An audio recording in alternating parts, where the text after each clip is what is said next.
Hi everyone.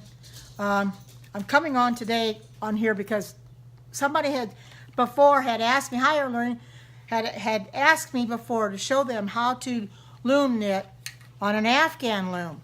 And this is a total different, hi Mercedes, this is a total different scope. There's no religious scope or cooking scope or anything like that. I'll probably do a cooking scope tomorrow. Well, good afternoon, Janet, and thank you for unblocking me. Thank you so much. Thank you. 70 years old today. My daughter, when she called this morning, she says, "Mom, you feel any older?" Well, I'm probably not yet, but you know, but you can see this is what they consider it's an S loom, and I'm going to try to do it as you can see. I just started on this morning. I had started it before, but I had made mistakes on it. So I wanted to start it over because I found the book for it, and it has a few patterns in there. And I wanted to show you how to do a certain pattern. Oh, I certainly will. My son's taking me out for supper later. That's why I'm not doing a cooking scope today. I'll do it tomorrow. I've got one on mind I'm going to do tomorrow, vegan pot pie, but I don't want to take time to do the pie crust and that now. I'll wait until tomorrow and do it. Welcome to everybody coming on. This is a very unique loom. This loom was bought, I know it was, Janet. I know. I told Regina it was done in there. Yeah, I know. I've done it before, Janet, so I know so don't worry about it. It's all perfectly fine. We took care of it. Thank you. This particular loom you could purchase at Joann Fabrics. However, I didn't purchase it. My daughter bought it for me. When she got her tax money, thank you. When she got her tax money, she decided to get me this as a gift. So, and I'm kind of glad she did because I really enjoy using this loom. Now, I don't know if this tripod's going to work. If it's not going to work, I may have to move somewhere else and show you a little bit easier because it's going to put me down a little too low. But I could probably move. Oh, it's your nephew's birthday? Oh, cool. Well, I'll tell you, being 70 years old. Oh, did you really? Wonderful, wonderful. I'm glad that you did, Janet. I'm going to try and do that every Saturday night if I possibly can to end the Sabbath because we all need to, stay close to Jesus, and that helps me throughout the week. I may have to move my tripod back or do a different thing. But anyway,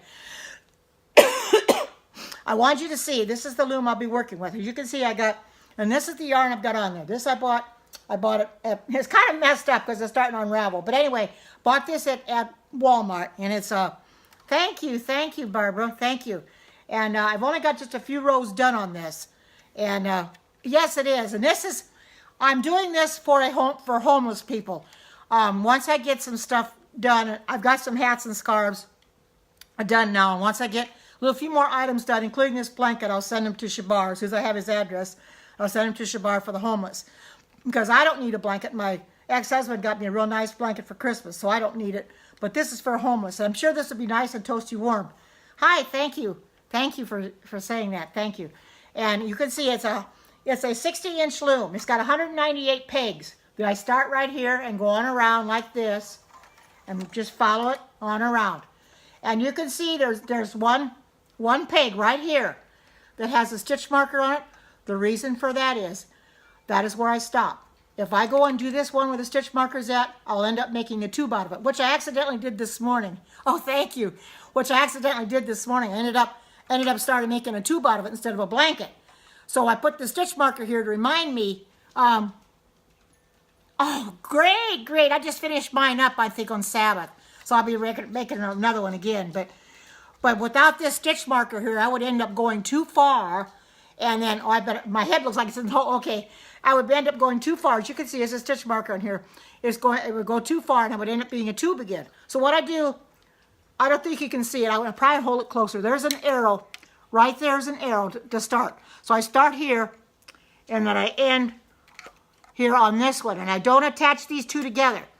As you can see, right here, there's a gap between where I started and I stopped. Because you don't want to put them together. If you put them together, between this peg and this peg, there's a gap. Because if you don't have a gap, you're gonna have a tube instead of a flat panel. Because that's what this is called. It's a flat panel. And this is fun to do. I may have to move my tripod back a little bit because I think I'm going to be too close and you're not going to see me work. Let me put it back a little without tipping it over. Just wait a minute. I thought putting it up close would help, but I think it's going to be too close. Let me move it back. There we go. Now that. Oh, is it going in? I'm sorry. People have been having trouble with my connection doing that. Let me move it just a little bit closer. I'll pulling my cord. If I have to, I could just sit a little higher, or I can put my leg up on my chair without interfering with my tripod. Pull it out a little bit, and then I'll. Oh yes, I got. Well, actually, I got two dogs actually. You see one of them running around, the other one's laying down in her dog bed. So I'm going to try to hold this up a little bit so you can see me do this. If it's back too far, I can probably try to zoom in just a little. There, maybe just a little bit. There we go. And I can hold this up so you can watch me. What I'm doing right now is the purl stitch. And if you tell me if you can't see anything, then we're going to have to do something a little bit different. I'll probably have to get like a stand to put this on and do it in another room. That might be a little bit better because it's going to be kind of awkward right now. Maybe I put my chair back on. It's going to be a little awkward. I might be able to sit up a little closer too. Maybe I can do that. Sit up a little closer and not lean back so you can see. As you can see, and I'll try to see if you can see what I'm doing. I'm trying to get as close as I can without getting in. And this is kind of hard to do because this is a very awkward way of holding it. But basically, I'll show you what I do. If you can see it, I'll try to hold it up as much as I can. And this is kind of hard to do because I've never done this before. Okay, see, this is my working strand right here. Okay, I'll hold it out. This is the one I finished up. Zoom out a little. You want me to zoom out or zoom in? I can't zoom out. I'm going to have to, you know what I can do? I think I know what I'll do. I'll stop this periscope and I'll restart it and I'll set, okay. Let me move my tripod back. I can do that. Move the tripod back and it'll be a lot easier that way. As I move, just so I don't well, now I'm on the crooked. There. That might be a little better. If not, I can start it over, and that might be a little better. This is a new tripod, so it's getting used to this setup here. There we go. There. Okay, is that better? I can't give you any advice about you. This is not a boyfriend girlfriend scope. I can't really give you advice about them. So I'm sorry. You know, I'm not in that situation, so I really can't give you advice. Okay. Now, if you can see what I'm doing, here's where my working strand is. Here's the next peg. What I'm going to do is I'm going to put my pick, and this is the tool that I had to purchase. I bought this at Joann's. I put it down here, catch, it's kind of awkward to do it this way. Catch this loop, catch this bottom loop that's already on the peg. Let me get my, okay, I got this peg, got this, and then what I do is, this is the purl stitch. Then I come up under my working strand, come out from under my working strand, and I pull up another loop. This is kind of awkward. I'm going to have to, I put it the wrong way, sorry. I did the wrong, I'm supposed to put my working strand at the bottom, not at the top. Sorry about that. I did it the wrong way. Okay. First of all, I'm going to put in my hook. I come down, catch the working strand like that. And if you can't see, tell me, and then I can try to do something a little bit different. Catch my working strand, and then you can see I pulled up a loop. What I'll do is I'll bring it a little closer. What I'm going to do is I'm going to pull. Yeah, you know something? I may have to take my tripod and lower it. I could try to lower it down a little bit. Let me do that. Because there is a way I can lower it down, I think. Not have the legs quite as tall. But the only thing is, let me go ahead. Well, I don't want to delete this periscope now that I've got some what I might do is just I'll lower the legs just a little bit, and I'll try to lower them without tipping the thing over, and unlock them and lower it down just a little. fold the legs in just a little, and then I'll lock them back up. I have to do this all the way around, so it's going to tilt on me. In fact, I probably should stop the scope while I'm at it, and then just come back and redo it. But I'm going to try to get these leveled up as much as I can. Let me go do the other one.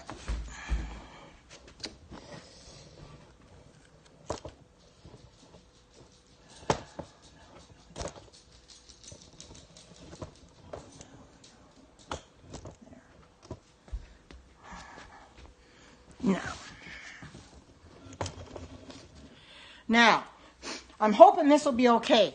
I can always lower it a little more if I have to. We'll try it this way now. Yeah, I think this is going to work a little better. And if I need to lower it a little more, I can.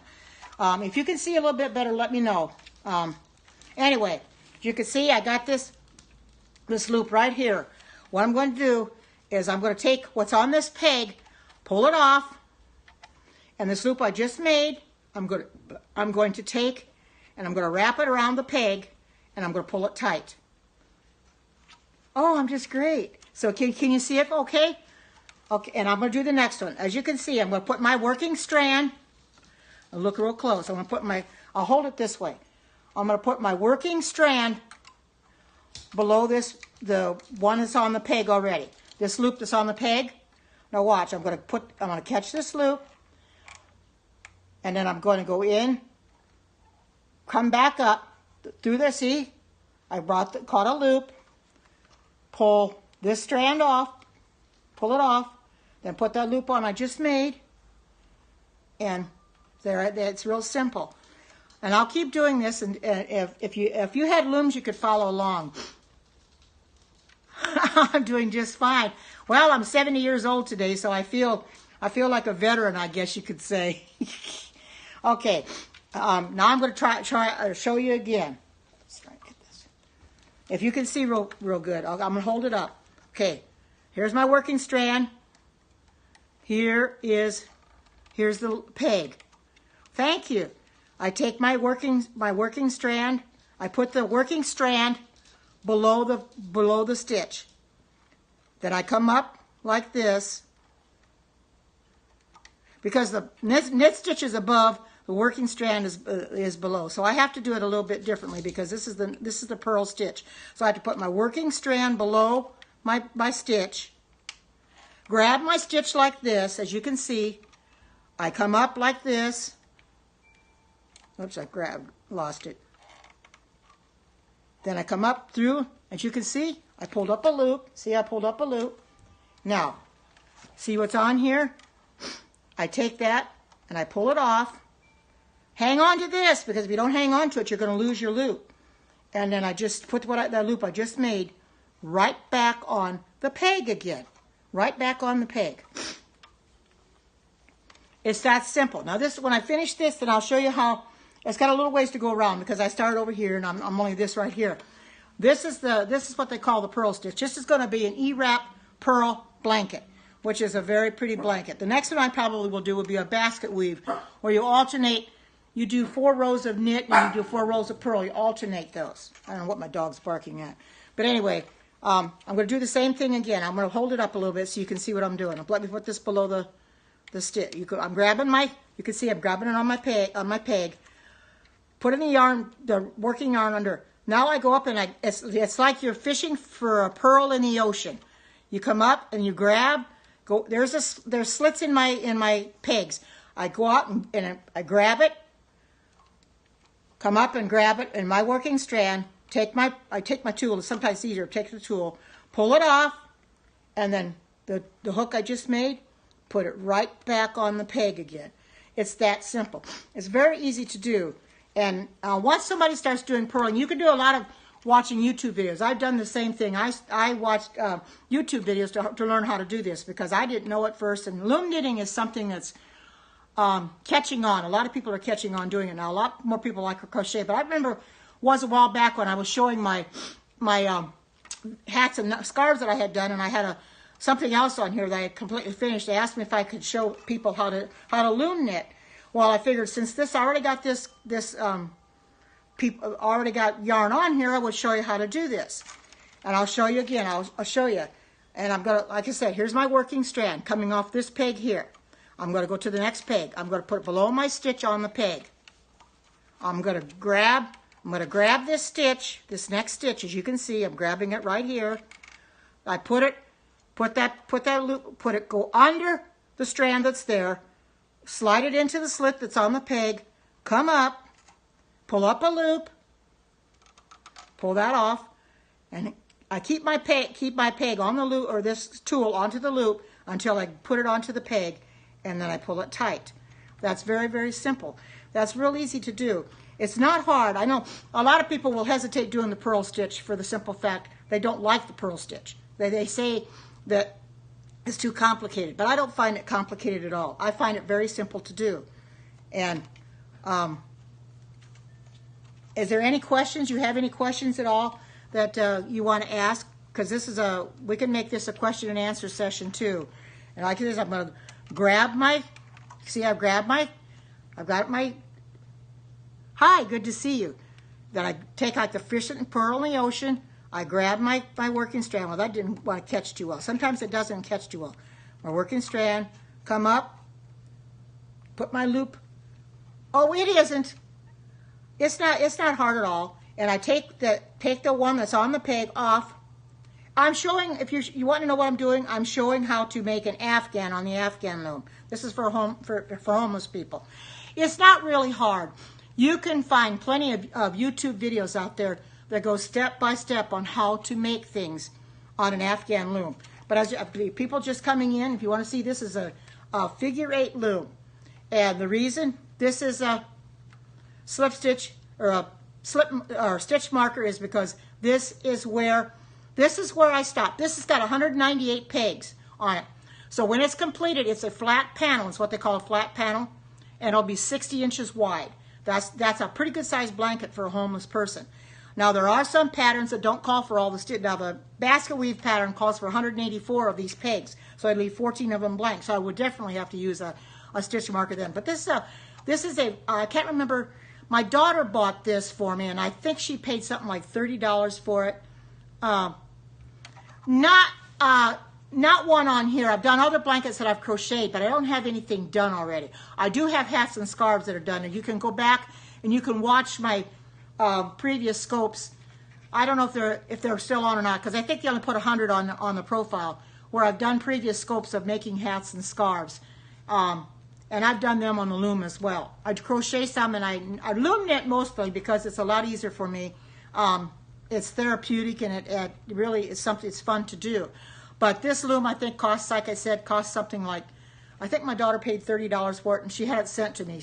When she got her taxes, this was my birthday present last year.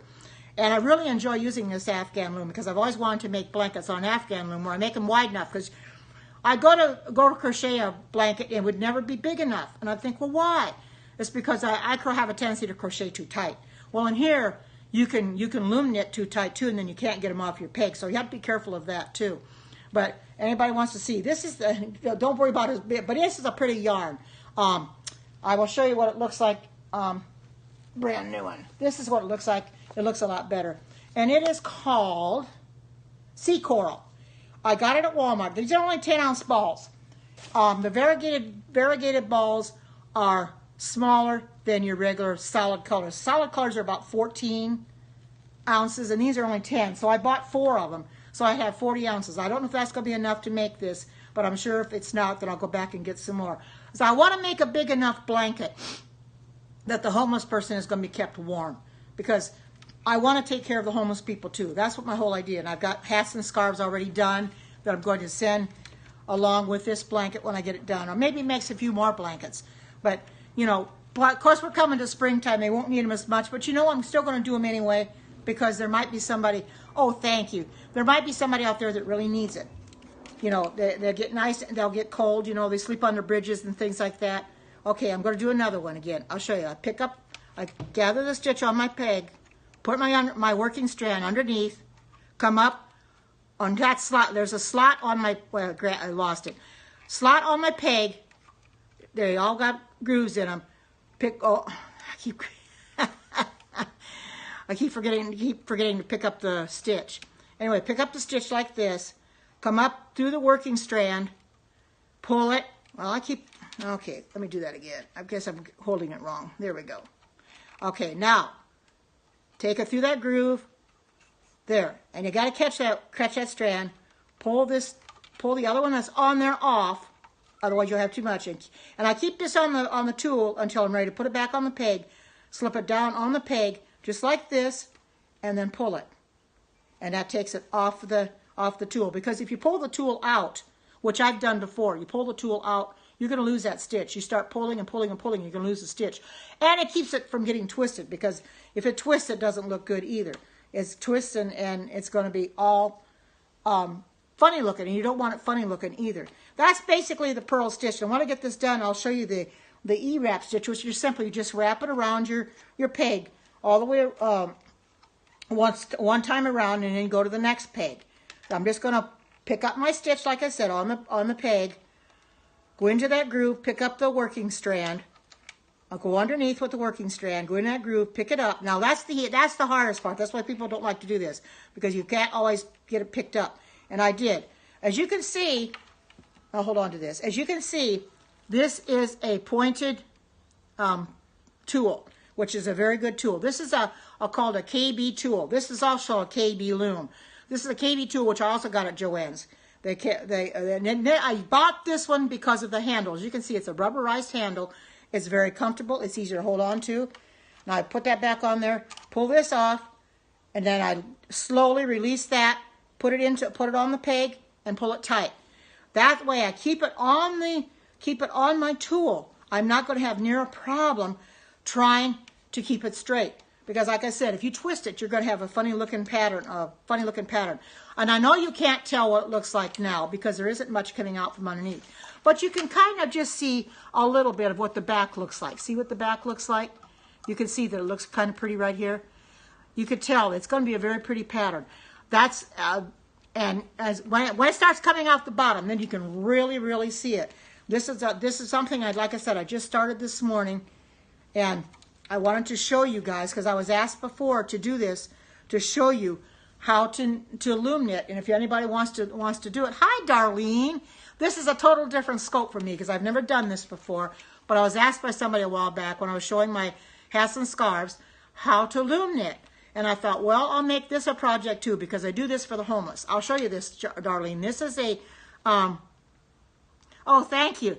I am making this is an Afghan loom, Darlene. I'm making an Afghan for a homeless person.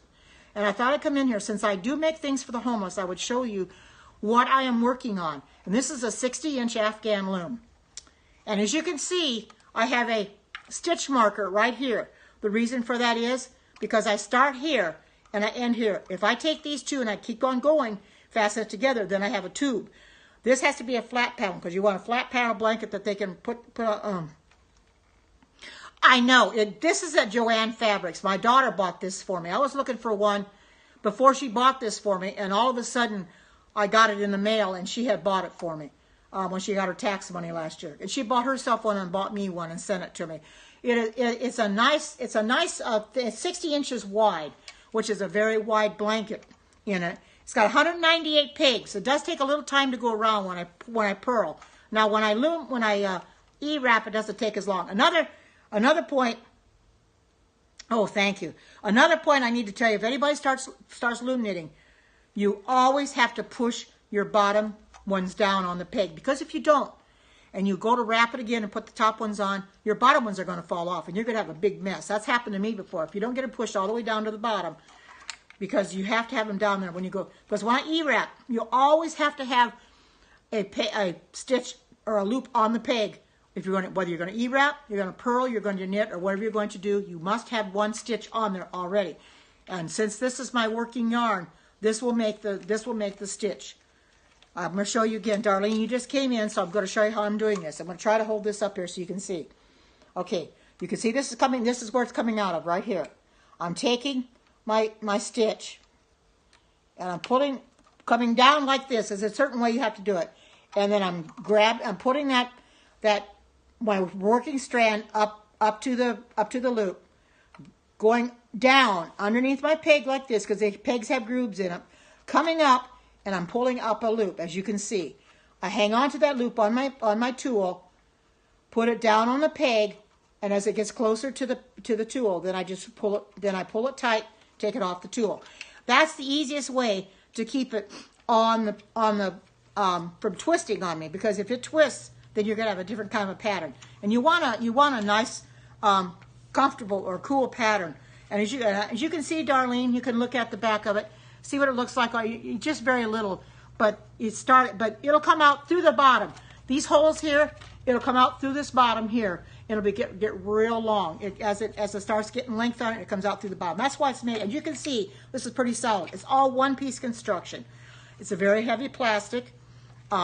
It's not real cheap though. It's about $30 for it, I think, and and you can buy it at Joann Fabrics.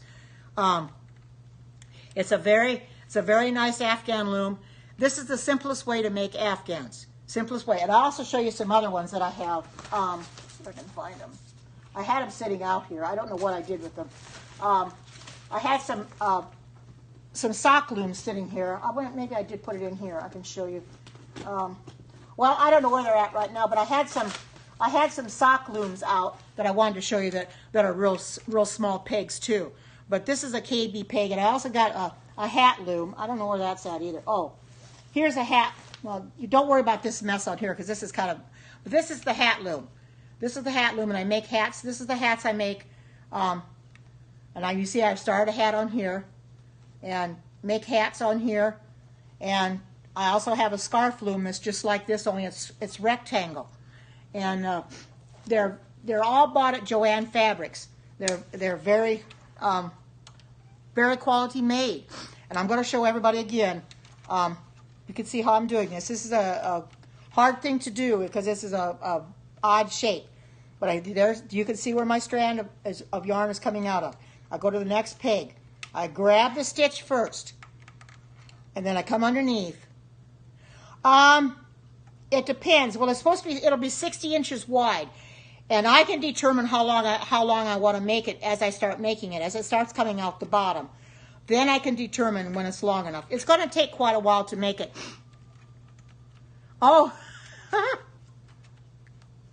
I probably did. I'm sorry if I missed your comment. But this is a 60 wide, because this here, when this is off the loom, this is a 60-inch wide Afghan loom, which is very, very wide. And so to make it long, I can make it as long as I want to make it. You know, until I consider that it's long enough for the person to wrap themselves in, or, you know, go on their legs. They can make it a Afghan or wherever they want to make it. But I wanted to show this because this is a loom that like no people have ever seen before. When I saw this, I thought, I love this loom. And if you want to take a sure, yes you can, because you do not have to use all the pegs. This is 198 pegs. Some patterns call for less, so you don't have to use all the pegs if you don't want to. You can use a lot less. You could go halfway, but the best thing if you're going to go just halfway, use a stitch marker to know where you start and stop. Because if you don't, you're going to end up putting it together. You know, well, when you go halfway, you wouldn't have to worry about it anyway. But use a stitch marker to count how many stitches you really want, and then use that as your start and stopping point, and then come all the way back around. Now here, like I said, right here, I don't know if you can see it. I should probably mark it with but right there is an arrow. If you can see that right there, that's the starting peg. This is the ending peg. As you see right here, there's nothing there supporting those two together, and there won't be, because this is where that's what makes it a flat panel. If I put these two together, see, like you see the rest of these, how they're all hooked together. These cannot be, otherwise it'll be a tube. So there is a gap here, which means this is where I stop and this is where I start. And believe it or not, even though I had that stitch marker on there this morning, I started almost putting them together again. And I says, no, I've got to stop, because that's a reminder for myself not to go any further, because it's real easy. Because it's real easy to go too far and then make it a tube instead of a flat panel. Because we know what a flat panel is a blanket that you can wrap around yourself. A flat panel, although I have seen them make scarves that look like tubes before, which I would not do. But this is simple. I always grab my stitch first. As you can see, I've got it on the peg. Then I take my yarn and go underneath. Then there's a groove in these pegs, and then I just come up and pull the loop up like this. And then I take off, you can see I'm pulling this off. What's up there is coming off right now. See what's on my peg or my tool? Then I lay that back down on the peg. It's not really for dresses. You could probably try it, but it's not really for dresses, because this is basically for blankets. But the reason they make it this big is because you can make it for adult-sized people, you can make it for children, and you can make baby blankets. Now, my daughter, I think she used half the pegs on here to make a baby blanket. Like I said, there's a basket weave pattern that calls for 184 stitches, which means 14 of these pegs would not get used. So you can use all of them, which I am on this one because I wanted to make it a big blanket to start with. But the next time I make the basket weave, I'm only going to use less than all of them, 184 of them, less than 14, 14 less. So I just have to count, put my stitch marker there, and I know that's my starting and stop point. But that's what this is basically for, is blankets. And this is a size 4 yarn. Now, I would not use anything bigger than a 5 on it, although I've seen people do a 6 on it. These pegs, as you can see, are quite small. They don't recommend you doing anything above a size 5 yarn. There's different weights. Now, this happens to be a medium weight yarn, size 4. That's what this, and really, the size of pegs that these are, it doesn't really take more than one strand of yarn together. Now, there are some looms. I have some great big round looms that have great big pegs on them. They take 2 strands of yarn to even make a garment or anything at all, because the pegs are so big, because size 4 yarn is small. Well, I wanted something where I could make some with 1 strand, and that's what it is. You can see, look how small those pegs are. You only need 1 strand of yarn. See how that's coming out?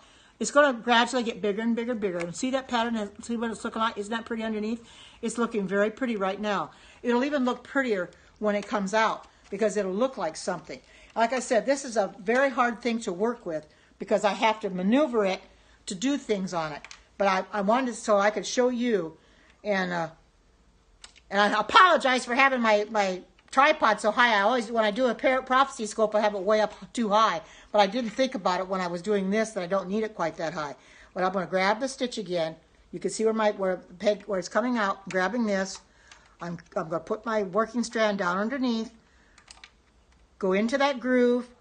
Grab the working strand, and that didn't work too well. Sometimes it doesn't work too well. It didn't that time. I think it went over too far on the peg. Okay. Got to grab all your strands. Sometimes I don't get them all. Grab them all. Come down. You're underneath your working strand. Pull it. See? And I pulled it up. Hi, good to see you. And then I'm going to take this here.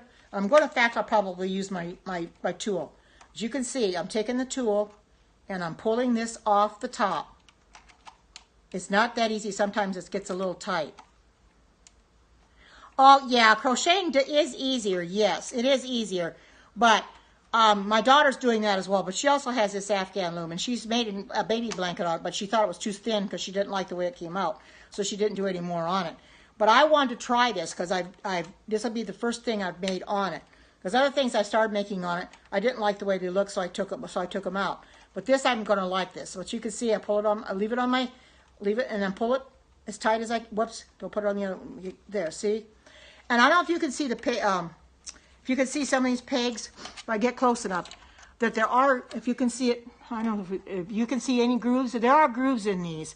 It's too hard to see it on camera, but there are grooves in here, right here, that I have to put my tool into. That is a guide point. Without that tool, without that groove, I would not be able to put my tool in there. And like I said, it takes a special tool. I like this one the best because of the point that it has on it.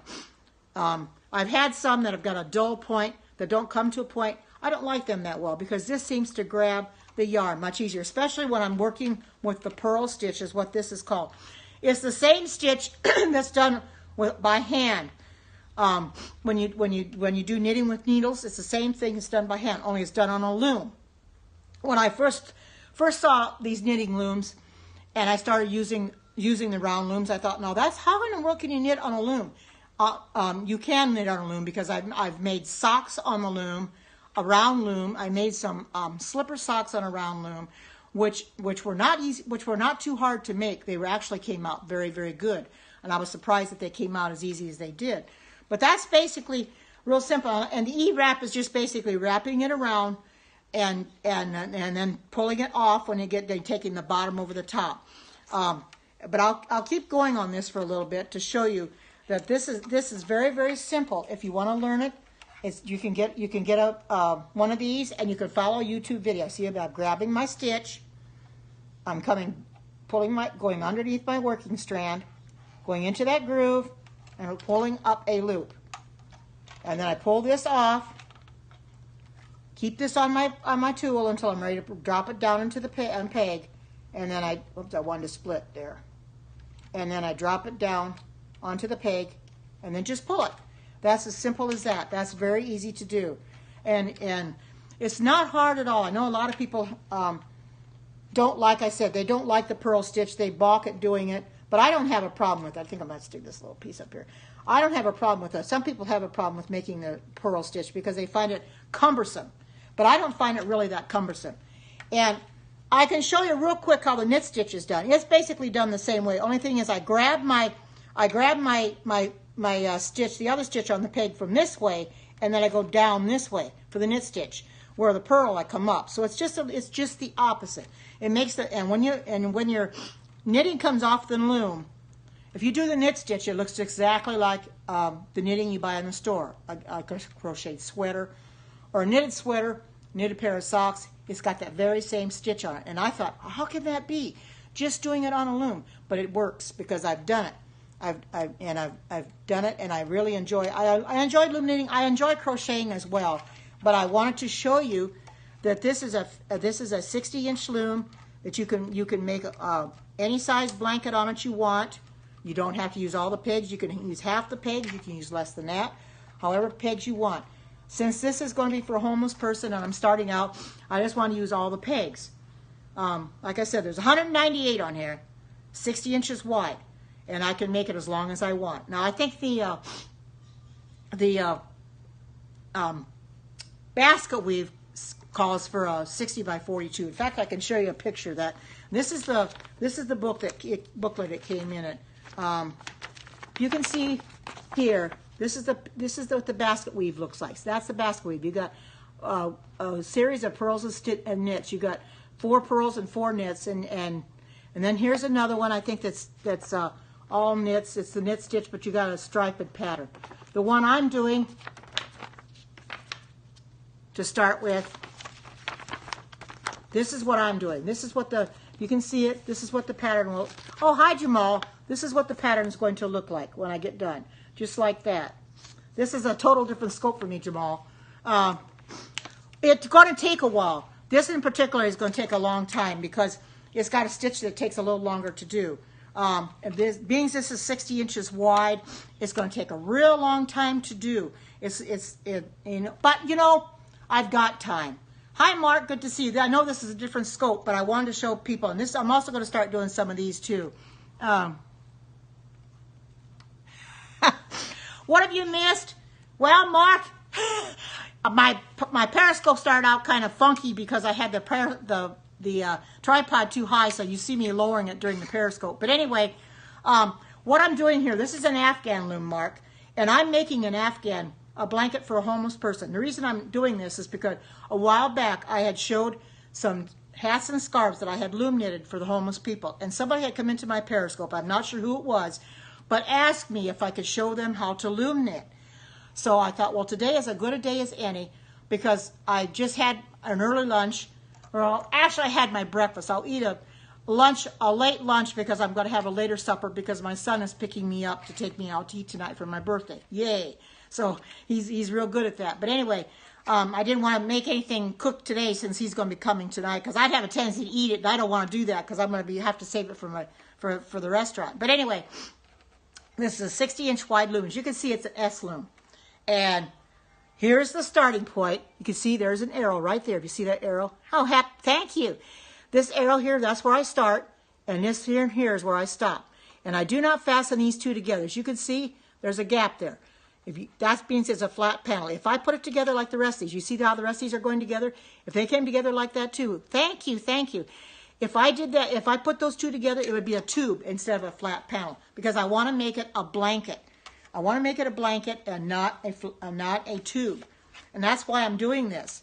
This is a real awkward, it's hard to use this sometimes because it's trying to find the right position to hold it into so that I can show you what I'm doing. And I'll show you again because there's people coming in all the time. This is, this is a row of purl stitches. As you can see, my strand is coming out. Is it going to come out that shape? No, it won't. It will not come out in an S shape. This is just the loom itself. When I take it off the loom after I bind it off, it will come out a flat piece. It will come out like you saw the pictures there. This is just to get an idea. It will not come out looking like an S. No. But it will come out as a regular blanket should. You know, you can wrap yourself around, wrap yourself in it or whatever, or a lap gown. No, it will not come out like this. And like I said, you do not have to use all the pegs. If you're making welcome. If you're making a blanket for yourself or maybe your little small child, hi Toby, good to see you. If you're making a blanket for yourself or a small child, you just want a lap gown, you wouldn't particularly use all these pegs. But my suggestion to anybody just starting out, if you don't know how to do the stitches very well, my goodness, you know something? God doesn't want me to die. I don't have to die. I'm 70 years old today. It's not up to you to ask me to die. If God wants me to die, I'll die. He gave me another day to live. Praise the Lord. Always got somebody saying mean stuff, don't they? Anyway, I'll show you how to do this. See, this is my strands coming out here. I'm going to pick my stitch up on my loom, on my other peg, my next peg. Pick the stitch up. And come into the, take my working strand, put it underneath this stitch, put it underneath. I got the groove. Pull up the loop, as you can see. And that's right, my work's not done yet. God is giving me a work to do, and this is part of my work right now. I hope you reported that person, because that person was mean. I didn't block that person, because they need to stop being mean like that. And then I just hold on to it. Oh, thank you, thank you. I was going to say, when you first start out, when you first start out, my suggestion is to get a smaller loom, like a little round loom, because they have, making you a blankie. Well, you know something, this is for a homeless person. So it can actually be for anybody that needs it. It's going to be a 60 inches wide. Well, you can measure about 60 inches wide. But somebody had asked if it's going to look like this shape on it. No. When it comes off the loom, it will be a flat panel. It'll be like a square blanket or whatever, triangle, or not triangle, but a rectangle. Well, this is going to take a while because I'm going to probably work at it slow. I just started it this morning, and I want you to see how the back looks. That's basically what the panel's what it's going to look like when it comes out. That's the back. Now the front is a little bit different. You can't see what the front's going to look like because because it's got to come through the holes in the back.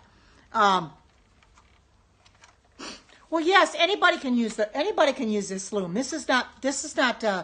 I don't know why you would ask that. Anybody can use it if they want to. If you want to make a blanket for yourself or for your family or whatever, you don't have to use all these pegs either. You can use as many pegs as you want.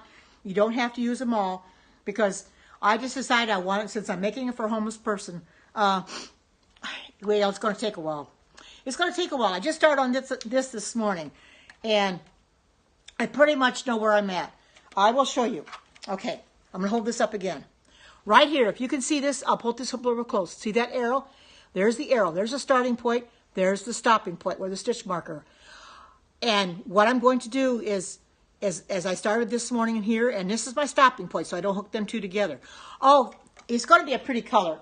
This is the color I did want. This is the color I'm using. And it's called a sea coral. I got this at Walmart. It says 10-ounce ball. I got 4 of them because I didn't know how much it was going to take to make the blanket. Now, if I don't have enough and it's not long enough, it'll be wide enough, but long enough, I don't know because I don't know how long to make it. Oh, thank you. You know, they had different colors, and I thought this would be a pretty color. They have blues and stuff too. But I like this over the solids because it gives it a little bit more class, you know.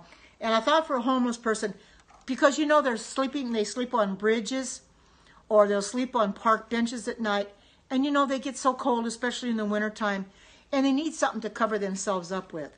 And since I already have plenty of blankets, I didn't want to make it for myself. So I thought, well, I'll just make this for the homeless. because, oh, coral and turquoise. Wow. Oh, thank you. I know a lot of people have it.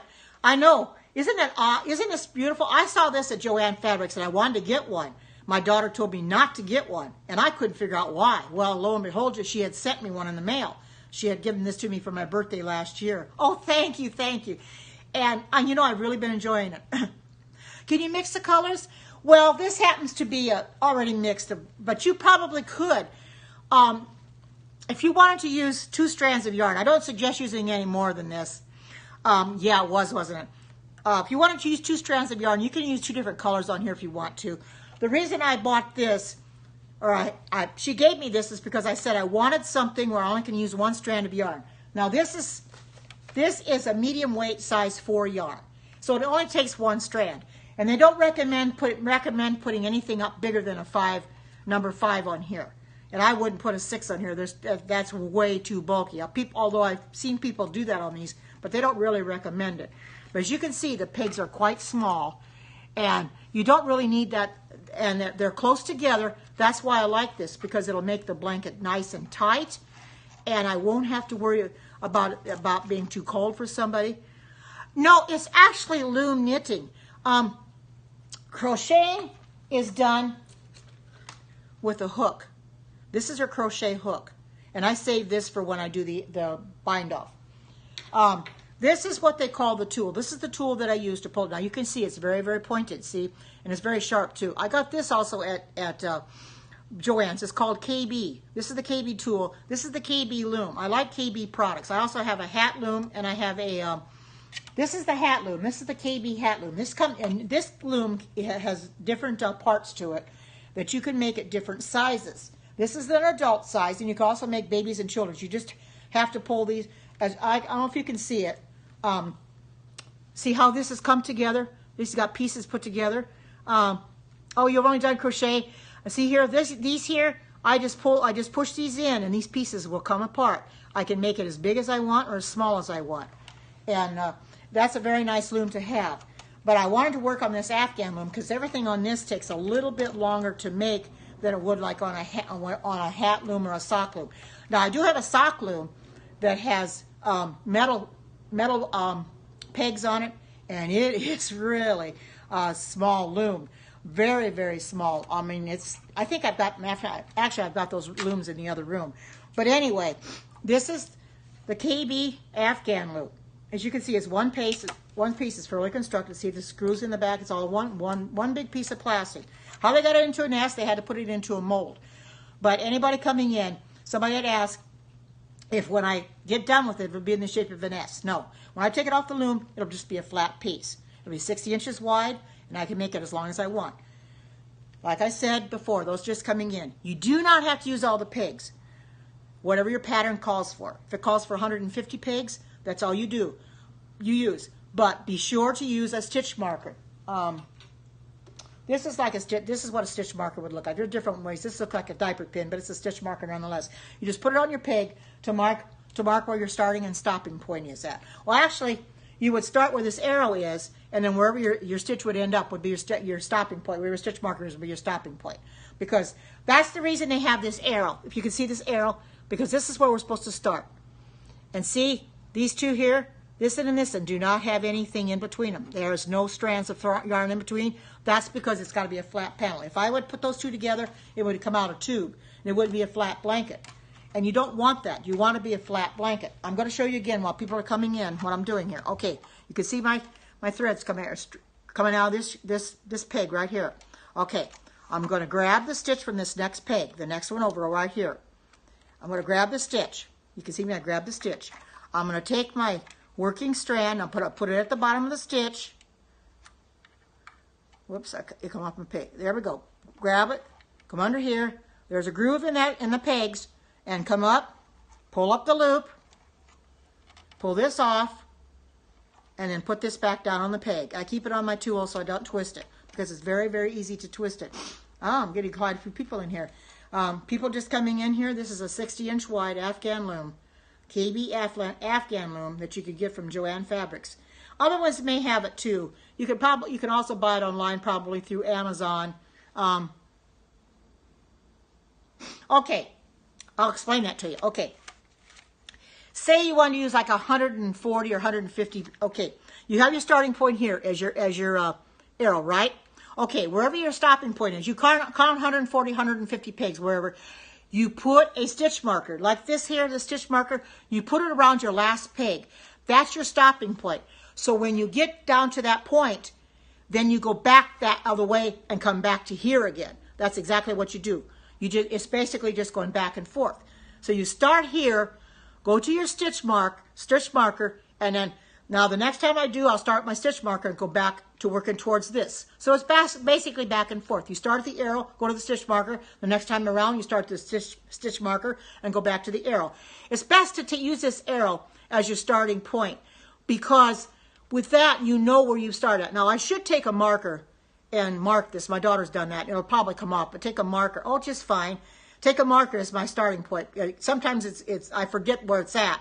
You know, and then I go too far, like I did this morning, and had to take it off the. Actually, I had to take it off the loom a couple times this morning because I started the thing wrong, and then the next time I started, I went and put it together, and I says, oh no, put it together. So then I thought, well, I'm going to use a stitch marker on it. Yeah. Can you imagine that, Earlene? I'd already gone around a few rounds. 198 pegs takes a while to get around. Then I realized it made it look like a tube. I can't do that. So then I decided, well, I'm going to take and put a stitch marker on. And then I almost went and fastened this peg where the arrow's at and the stitch marker together. And I says, no, I can't do that. I got to stop that. So when I started here, I just go on around, and this is my last peg. Then when I start back around, yeah, it is. You're right. And then when I start the second time, this is where I start. From my stitch marker, I go back the other way and work my way back towards the arrow. So it's basically back and forth, back and forth. You're going from one side to the next. That's basically what I'm doing. And like I said, it's 198 pegs. Some people may not want to use, but maybe half of them, or maybe they only want to use a fourth. It's whatever your pattern calls for. But my suggestion is when you first start, don't use all the pegs and learn how to E-wrap. And I will show you that very simply. In fact, I can show you on this hat loom here, just to show you, because I'm going to probably take this off anyway. I'll show you exactly how you E-wrap on here. What you do is you take your wherever your starting peg is, then you go to your next one, you go like this. You just go on around, you're making an E. It looks like an E in the back. You just go like this and just wrap around, wrap around, wrap around, wrap around until you get to the one you just started. And then you would take the bottom over the top and the bottom, and I'll just show you because I'm not going to finish this anyway. So I'll just show you. I'll wrap around, wrap around, wrap around. See how it's making the E in the back? You can see what it looks like in the back. And look what it looks like in the front. See? And then you just wrap it around, just wrap it around, wrap it around. And if you go the other way, then you wrap it the other way. So some people will go clockwise and some will go counterclockwise. So you have to take that into consideration when you're wrapping. Now, since I'm going clockwise, I wrap this way. But if I'm going the other way, then I go this way and wrap. But this is basically this is what they call the E-wrap. This is the E-wrap method. This is the simplest method. This is how I first started to loom knit. Is just doing an E-wrap hat and then just wrapping and wrapping and wrapping, just like that. I won't wrap the whole thing, but that's basically how you do it. And I'll just show you, and I'll show you my tool. Okay, I'm going to show you what I'm going to do. Watch me. I'm just going to show you where when I got two on here. See how I've got two on here? If you can see it, I'm going to take the bottom. Well, I better come over here because this is the last one because it'll come unraveled. You have to really take it from where you stopped. Okay, now watch me here. Now watch. See what I do? I take the bottom over the top. And when you're E-wrapping like that, wherever you ended up, where your working strand is at, you must hook that one over first. Take the bottom over the top on that one first. So see what it does? It fastens it in so it will not go anywhere. Because if you start at the other end, you're going to have to hold on to this because your whole thing's going to come unraveled. Believe me, it's come unraveled for me already too. You got to take that into consideration. You start wherever your working strand is at. That's the same thing I had to do on here. The first to cast on here, that's exactly how I cast it on here. I did the E-wrap. I started at my arrow, went all the way around, came back to to the where my stitch marker is. I did not put 2 on this one. I skipped this one because it's like a slip stitch. Then I started wrapping this in because this is always going to be a slip stitch, and so is this one always going to be a slip stitch. You have to have that because what it does, it makes your ends a lot better. It'll make your ends look a lot better. Otherwise, you're going to have your ends are going to look so odd if you don't have a slip stitch. But that's basically how you do that. It's simple. I'm going to show you again. So this is where you can see where my strand is coming out. I'm going to grab this stitch from my peg. You can see me grabbing it, putting my working strand underneath, grabbing it, coming up like grabbing a fish or oyster in the ocean. Well, I didn't grab it too well. Okay, let's do that again. Okay, and it's like a pearl in the ocean, they call it. Put my working strand underneath, grab it, and pull it up. Well, didn't want to grab it that time. Bear with me. Sometimes it will, and sometimes it won't. Okay, there. See, I pulled up a stitch. Then what I do is I pull this off. You see me pull that off? This is still hanging on my tool now, and I slowly start releasing it, making it smaller and smaller and smaller, then let my tool go and pull it tight. That's how you get your stitches on your pegs. You must hang on to that, because if you let that go, you're gonna lose your stitch. And believe me, I've lost stitches before. You start losing stitches, that's no fun. Oh, thank you for saying that.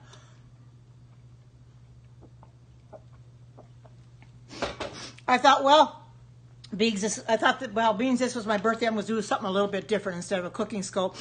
I'll start doing some of these now, and people want more of these. I'll start doing these as well, because this is my ministry as well. Oh, doesn't it though, Erlene? Yeah, it does, doesn't it? It does look interesting.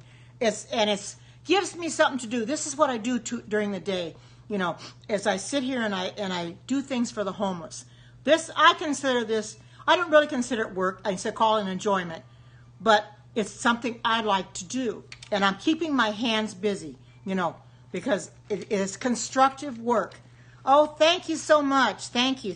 Yeah, my daughter, when I talked to her this morning, she says, "Mom, you feel any older?" Well, no, not yet. Okay, I'm going to do it again. You can see I'm grabbing the stitch with my tool, put my working strand underneath, come into the groove, because that's why these grooves are here. Come into the groove and pull up a loop. Got to go through both. Pull up a loop. Well, it didn't come through there like it should have. That's funny about this stitch. It does that. Pull up a loop, take off what's on here, keep this on the tool until you get it down onto the peg. Make sure that you don't put it on a peg that's already got which I almost did, and put it down on the peg. Let it and take it off your tool and pull it tight. Oh, thank you. You know, I try to be. You know, we talk every day, and I want to thank you to the ones that sent me birthday wishes on Facebook. It seems like I've had a lot of birthday wishes today. There's probably more there, and I keep looking at all of them, and it makes me feel special that you remembered me on this day, you know, because we all have birthdays, you know, and this is a milestone for me. I'm out of the 60s and starting in the 70s, you know. I hope I don't make it to the 80s. You never know. But, you know, I hope that Jesus comes before that time, you know, because I don't want to live that long, because my ex-husband, he's going to be 77 this year. So why are you saying Merry Christmas? This isn't Christmas. Somebody saying Merry Christmas? My goodness. This is my birthday, not Christmas. Oh, yes, I am. I really am. I really am, Mark. I'm having a great day. Coming in here and sharing with you is a special day for me, because I wanted to do this. I wanted to come in here and... oh, wow. What am I lying about? Oh, my goodness. I think this person's got to go. Oh, my goodness. Why am I lying? What the heck? Well, I don't know why I said I was lying. Oh my goodness, we get all kinds of people in here, don't we? Okay, I'm going to grab the stitch, go into the groove, pull up a loop. Sometimes it's hard. You got to get it all. Pull up a loop. As you can see, I pulled up a loop. Pull that off. This is sitting on my tool. I'll leave it on my tool until I pull it down, and then just pull my tool off and start on the peg. But that's basically all there is to it. my suggestion for anybody that wants to start this too, if you want to learn how to do the basic stitches, go on YouTube and learn the basic stitches of how to loom knit. They have illustrations. They'll go to you step by step by step. One thing I like about YouTube, when I first started out, I did that very thing. I could stop it. I pause it, where if they were going too fast, I could just pause it and get to that point where I needed to be and then start it back up. Okay. All right. Thank you for coming in, and you have a great day. Bye-bye. God bless you. That's why I like YouTube, because you can learn so much from YouTube videos. That's where I learned how to... In fact, I was watching YouTube videos on this yesterday to what to do on here. But then I got to thinking, well, there's a book that came with this. So I was looking for the book this morning. And I found it, and I thought, well, I'll do one of the patterns in the book because it'll make it a lot easier. I won't have to guess. So I just thought I'd come in here for a few minutes and show you. Hi, good to see you. This is an Afghan loom, in case you're wondering. Once just coming in, this is a 60-inch Afghan loom.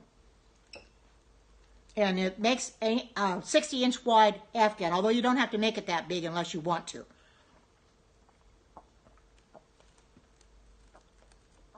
Because if you want to make it for a baby, of course, you wouldn't make it that long.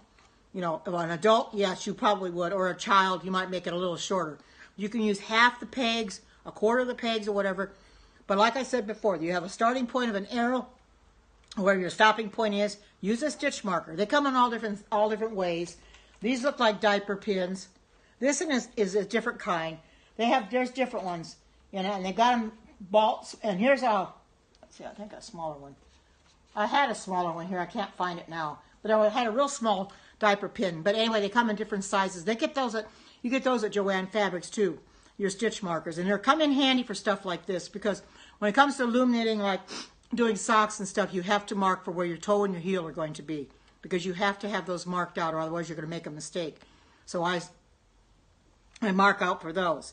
But this is a real nice loom, and I really enjoy using it. It's like I said, I've got a sock loom.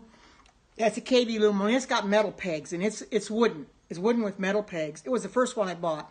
And then I've got a scarf loom that's just like this, only it's rectangle. And of course, then this hat loom. That's what this is, a hat loom. And I will show you my hat loom pieces. Let me get to it here. These are the pieces for the hat loom. There are different things to the hat loom that you can make it. You can take these and make it bigger. You can make it shorter. And these are the pegs. These are different colored pegs. So that's with that hat loom. You can adjust it for the size that you need. And that's why I've got the hat loom booklet, because it tells me, and these are different loom knitting tools that I just put in here, so I'd have them in case I lost this one I'm using. But and then this is for the one of my other looms. I think it's for the hat loom too. But basically, you got different things that different sizes you can make. Whether it's a child's hat, a baby's hat. Well, the one I'm making there, that's an adult's hat, and it's very simple to make, real easy to make. But I like this the best because I want to take the time to do this, because I know this is going to take the longest to do, and I want to get to something done that's going to take the longest to do, because I'm one of these kind, I like to work at it, and I want to take my time at it and get it right. And some of you may not know me, but I'm like a perfectionist. When I'm knitting or crocheting or something like that, I'm a perfectionist. If I make a mistake, I don't leave it. I take it out. If I can't fix it, I start over, because I've got to have it right. And being this is going to be for homeless people, I want to get it right. And the hats and scarves the same way. And as soon as I can get a few more things done, and I find out where Shabar lives, get his address, and send him some more, or even Jamal, either one, and can send him, because he deals with the homeless too, whichever. I get their addresses, they can send them to me in Messenger or whatever, and then I'll just send them. I'll get a box. In fact, I've got some hats and scarves ready to go now. I'm getting a box ready to go, and I just want to put a blanket or two in there, and I think it'll make it real nice, because, you know, I want to deal with the homeless people and help the homeless people out, because, you know, they need help too. You know, they may be sleeping under bridges or out in the, out on a park bench. And I'm also going to, when I send them to, I may send some to Jamal and Shabar. I get enough baits so I get both of them done. I want to send some goodie bags too, like little traveling toothpaste, deodorant, and things like that. I would put in there too, because I want to do that as well. Because you know those travel ones you see at Walmart, I want to put those in there too and give them, because the homeless need help too. You know, you got to feel for them. And a lot of them choose to live like that, but the ones that don't, you know, for some unforeseen circumstances, you know, they need help too. You know, if I was in that situation, I'd want somebody to help me. You know, and I appreciate the fact that Jamal and Jabbar go out and they help the homeless, they feed the homeless. You know, that's very admirable. How many people would think of doing that, making food for them and giving them what they need? And I have decided that I'm going to give hats and scarves, and I'm going to give blankets and goodie bags, because that's my contribution. That's my ministry. That's what I'm doing. I probably should change the name, maybe, but that's my ministry to help the homeless, is to do hats and scarves and blankets. I can make them for adults as well as children and babies as well. But I'm getting a box going of hats and scarves now. I've got some made that I showed before, and I haven't done any more lately because I don't do them in the summertime because it gets so hot, because the yarn wants to stick to my fingers. But it's still a little cool yet, so I wanted to work on this Afghan. Maybe I'll get it done before it starts getting real hot. Hopefully I will. But you can see that this is going to be a big blanket for somebody, and I'm sure that they'll appreciate it, because they'll be nice and toasty warm when they need it. Because, you know, if I was outside, I was sleeping outside all night and sleeping on a park bench or sleeping under bridges or sleeping in a tent, I'd want to be comfortable too. And yeah, it's, you know, not everybody takes the initiative to do something like this, but you know, it's like the Lord impressed upon me. Well, help the homeless. You've got the talent for knitting and crocheting. Help the homeless, because there's no sense in me keeping the stuff for myself. I mean, I can make stuff for myself anytime. Oh, thank you, thank you. Yeah, it's going to come through the bottom. You can see what the back looks like. Well, no, basically this way. This is what the inside is going to look like, and it's going to come down through these holes here. It'll come down through the holes, through this, it'll get real long, and come down through the holes. I just started it this morning, so it's going to take a while to get but if you knew I struggled to get it right, because I started it, and then, like I said before, I went and attached this one and this one together. You can't do that, because this is my starting point, this is my stopping point, and you can't. Oh, okay, well, thank you for coming in, and you have a great day. And it's oh, thank you, I certainly will, and I hope you have a great day too, and thank you for coming by. Bye-bye. Have a great, wonderful day. God bless you. But to put these two together, I would have a tube, and I don't want that. I want a blanket that they can wrap themselves in, you know, put on their arms at night, put it on their legs to be comfortable. Since this is a 60-inch wide blanket, you know it's going to cover them up. But I got to figure out how long I want to make it, because I want them to cover their arms and legs, because, you know, they may have coats on and hats on and stuff like that, but they can still get cold, especially those real wintry nights when it can get below freezing. And I feel for them out there, you know, not keeping themselves very warm. You know, we've had homeless people come to our church and ask for blankets. Pastors had to go and look for blankets to give them, because we know we just don't have stuff like that.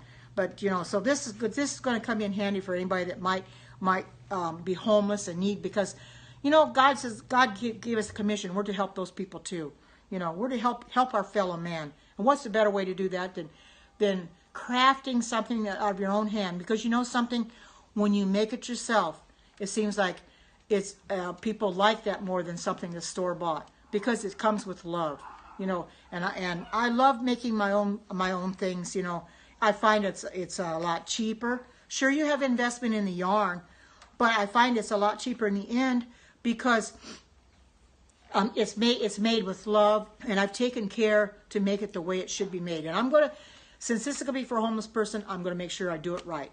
And no matter how long it takes me, I'm going to get it done right, because I want to look nice. That person's going to be comfortable, warm. And I'm sure when Jamal or Shabar get it, they're going to be really pleased. You know, that they'll, you know, but, and I applaud them for helping the homeless like that, because, you know, I miss those scopes. I wish they'd go back to feeding the homeless again. So I love those scopes. I want to see those again, because it blesses me so much that they go out there and give the food to people that really need it. And the people are appreciative of too. You know something? When you do something for other people, not only are you blessed, but they're blessed for having you done it too. You know, because I get a big blessing from helping other people. I mean, when I sent that box off to Shabar the day he moved, I was blessed that I was able to help like that. You know, it gave me a thrill to be able to help other people, my fellow man. Because that's what it's all about. I mean, because like Jesus said, you know, if you've helped one of these least my brethren, you've done it unto me. So we think about that. You know, you're helping your fellow man. You're actually helping Jesus too. You know, because you never know when a stranger is going to need help, and you have to be willing to help them as much as you can, feed them or clothe them or whatever you can do to help them along. You know, and this is my contribution: hats and scarves, and now blankets, because I can make baby blankets on here. And oh, wow, 468! I didn't think I'd get that many. That's wonderful. That's wonderful. Just keep coming. But this is my contribution: being able to help other people that are destitute. Oh, thank you, Mark. I'm going to do one every Saturday night to close out the Sabbath. I intend to do a singing scope. For those of you that weren't in my singing scope on Saturday night, go into that singing scope. I wanted to let you know that I had to change keys a few times because the songs were quite high. But you know something, I am thankful that the Lord gave me a singing voice. You know, because not many people can even do that. You know, and Regina's got a good singing voice too. But the songs were a little high, the high key, so I had to go and change to a lower key so I could sing it better.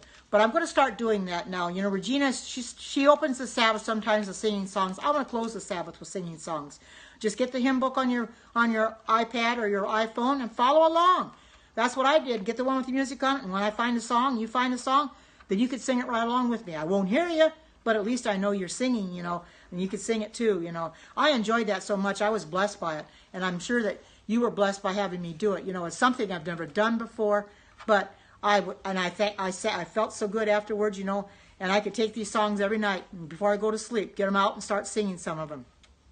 Because I want to, God is the first thing I want to think of when I go to bed at night, and the first thing I think of when I wake up in the morning. That's how I should do. But I think I've showed you about everything on here, unless you want to see a little bit more. But I'm going to get ready to close this scope in a little bit. But I just wanted to show you what the Afghan loom looks like.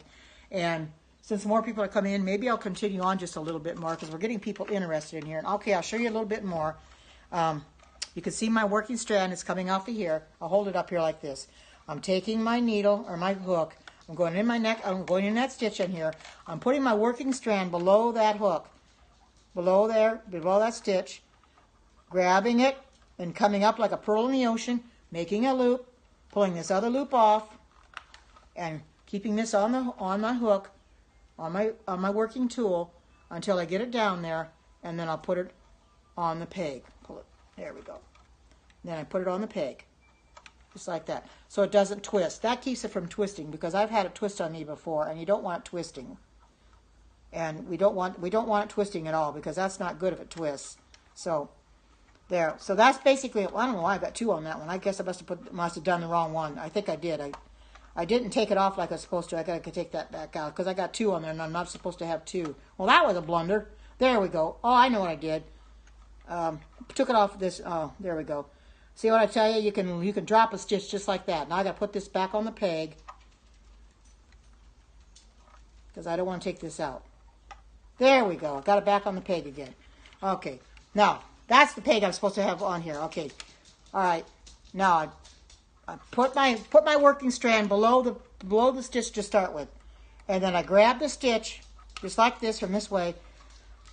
Put the working strand up there. Come up underneath. Pull up a loop. Hang on to it, then come down and pull it tight. There. Now it's done right. I had one stitch on there. I try and put two on one and miss the other one. But that's basically all it is to it. And like I said, it would be easy just to start with doing a simple one. Get a round loom or something to learn the basics of doing a small hat or something, baby hat or something. Just get a round loom and do like an E-wrap stitch for a baby hat and learn how to bind it off and everything. And once you've learned that, then you've mastered the techniques to loom knitting because there are techniques to it. And they're getting more stitches out there all the time. But they'll learn the basics. The E-wrap is the simplest one to do, like I showed you on the hat. just wrap and wrap and wrap, and then you get to the end, and then you go around, and you get done, then you fasten it off, and it stays put, and then you can take, you know, the bottom over the top on the rest of them. But that's the easiest way to start, is an E-wrap hat. And I started an Afghan on here, an E-wrap blanket, but I didn't like the way it looked, and I thought, well, I want to do something a little tighter. So then I decided to do this stitch, and I know it's going to be tighter because you can see just by looking at the back of it, it's going to be nice and tight. There's not going to be any gaps in it at all. See, there's going to be no gaps. So, and people are going to, and you can barely see what the inside looks like. You can barely see it. You know, it's going to be a nice pattern though, because I haven't done a lot. And then I'm going to do then when I get done, then I do a bind off, and I may do an edging on it. I don't know. It talks about putting fringe on it. I may put some fringe on it, but for a homeless person, you don't need fringe. I think I'll just do an edging on it all the way around, and then it'll be done. So that's basically what it's going to be. It's going to be a big blanket, a 60-inch blanket on this Afghan loom that I got at Joann Fabrics. If you have a Joann Fabrics in your area, just check it out. Go back into the yarn department. It should be there. Check it out. Check this out as well.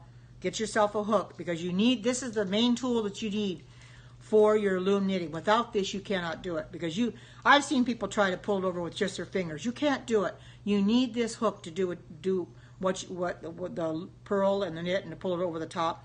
And like I said, see how sharp it is? It comes to a point. And this is a rubber handle. It doesn't look like it, but it's a rubber handle, and it says KB on it, or knitting board on it. It's from Knitting Board, knittingboard.com. And this is the same company made this. The hat loom, the same thing, and my scarf loom, the same thing, and my sock loom. They're all made from the Knitting Board, which Knitting Board is a very popular company. Although, like I said, you wouldn't have to necessarily get it from there, but you could get it from like Amazon, or you could get it from, you know, go into Joann's or whatever. But these things are to be had online if you want one, real simple. But I just thought I'd come in for a little while and show you exactly how I make the Afghan for the homeless people, so that you get an idea what I am doing for the homeless people. That I am thinking about them all the time, because when I see a homeless person outside, it makes me realize that I am blessed, that I've got a home to live in. You know, I've got a roof over my head, and I'm warm at night. You know, and I don't have to worry about being cold, you know, out in the cold. And I feel for them, you know. And anybody that comes to our church and wants hats or scarves, I can take them to church and give them out that way too from the homeless. You know, which I haven't done yet, but I intend to do that as well. But I want to get a box in that too, going for Jamal or Shabar, or anybody else that wants give them to the homeless. And Phil said he might need some too.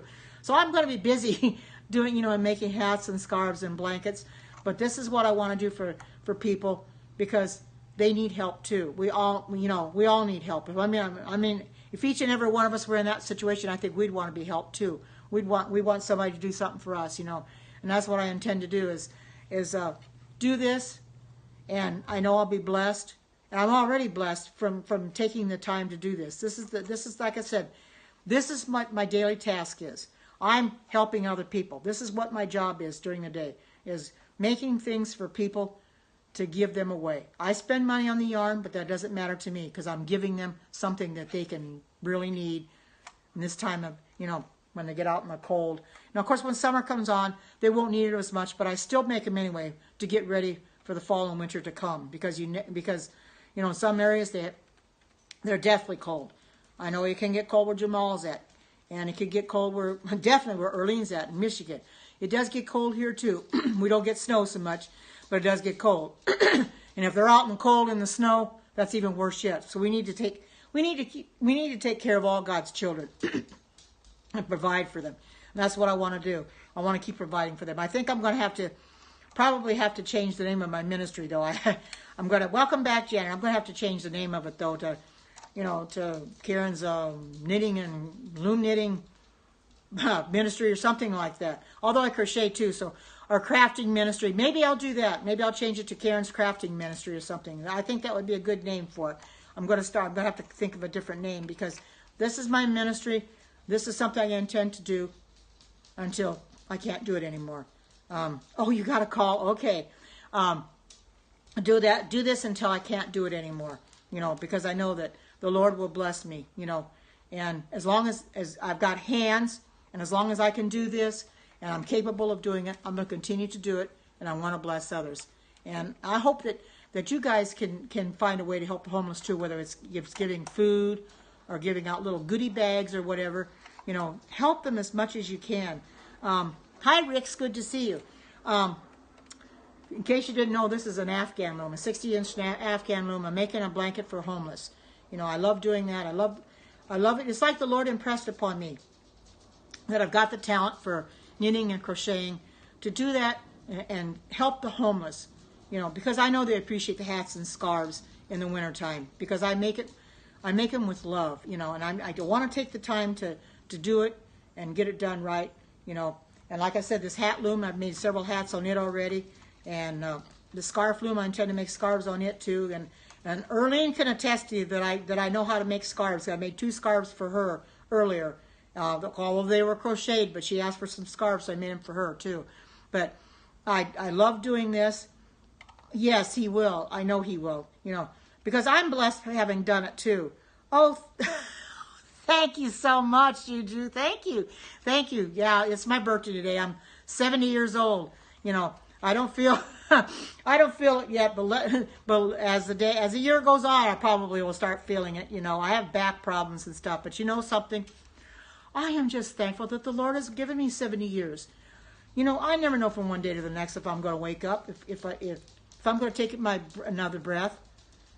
Oh, hi, Julie. Good to see you. Hi. Welcome.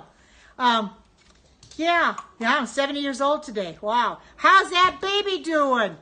How is that baby? I bet she's getting big. Wow. Oh, this is an Afghan loom. It's a 60-inch Afghan loom. It has 198 pegs on it.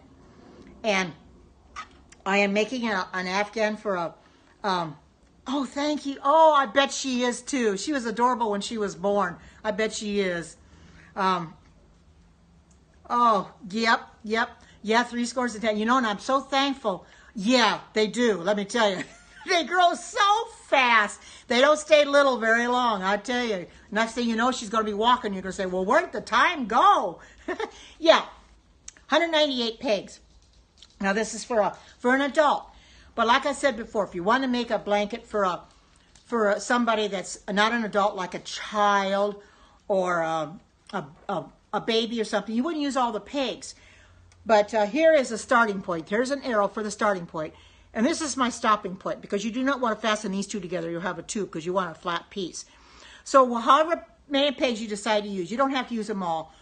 You just count how many pegs you want to use, whatever your pattern calls for, or make it just make it for whoever you want to make, and just make it your own way. Then you just take this stitch marker and put it on the last peg. Make this arrow. This arrow is your starting point, and this is your last stitch. When I start here, go all the way around, and then I end on this. But when I go back the other way, I start with this, and then I go back the other way and end with this one. So I'm going back and forth, and as you can see, between the first and the last peg, there's no strings in there, because if you put them together, you're going to end up having. See, I can put my thing and there's no you're going to end up having a tube, and you want a flat piece, because this blanket is going to be a blanket they can wrap themselves up in. And I showed before, and I'll show you. I'll show you which one I'm doing. I know it's in black and white because this is the Afghan, but this is the Afghan that I'm doing. If you can see the pattern, I'll put it real close. That's the pattern that I'm doing right now. That's what it's going to look like when it's finished. It's a very simple pattern to do, and it's 60 inches wide, but however long I want to make it, I think they said 42 inches long, and which is probably pretty good size, but I can make it a little longer. I did buy 4 of these balls of this yarn, 4 of these, and this is called Sea Coral. I got it at Walmart, and this is a size 4 yarn, and it's you only need 1 strand on here. That's why I chose this pattern particularly, because as you can see how close the pegs are together, that makes it a tighter stitch. If they're real wide apart, the round looms that I have, the pegs are about this far apart. They're real big pegs and they're farther apart. Makes it a bigger stitch. So you can use bigger yarn on it. But this, with a size 4 yarn, I don't have to use 1 strand. And you can see the inside of it. what it's looking like already. It's going to be an interesting pattern, and you can't tell too much what the outside looks like because there isn't enough come through. But these holes here, this is where the project will come through these holes and hang down the bottom, because it has to come through here. It won't come through the middle here, but it'll come through this here. It'll come through there and hang down the bottom.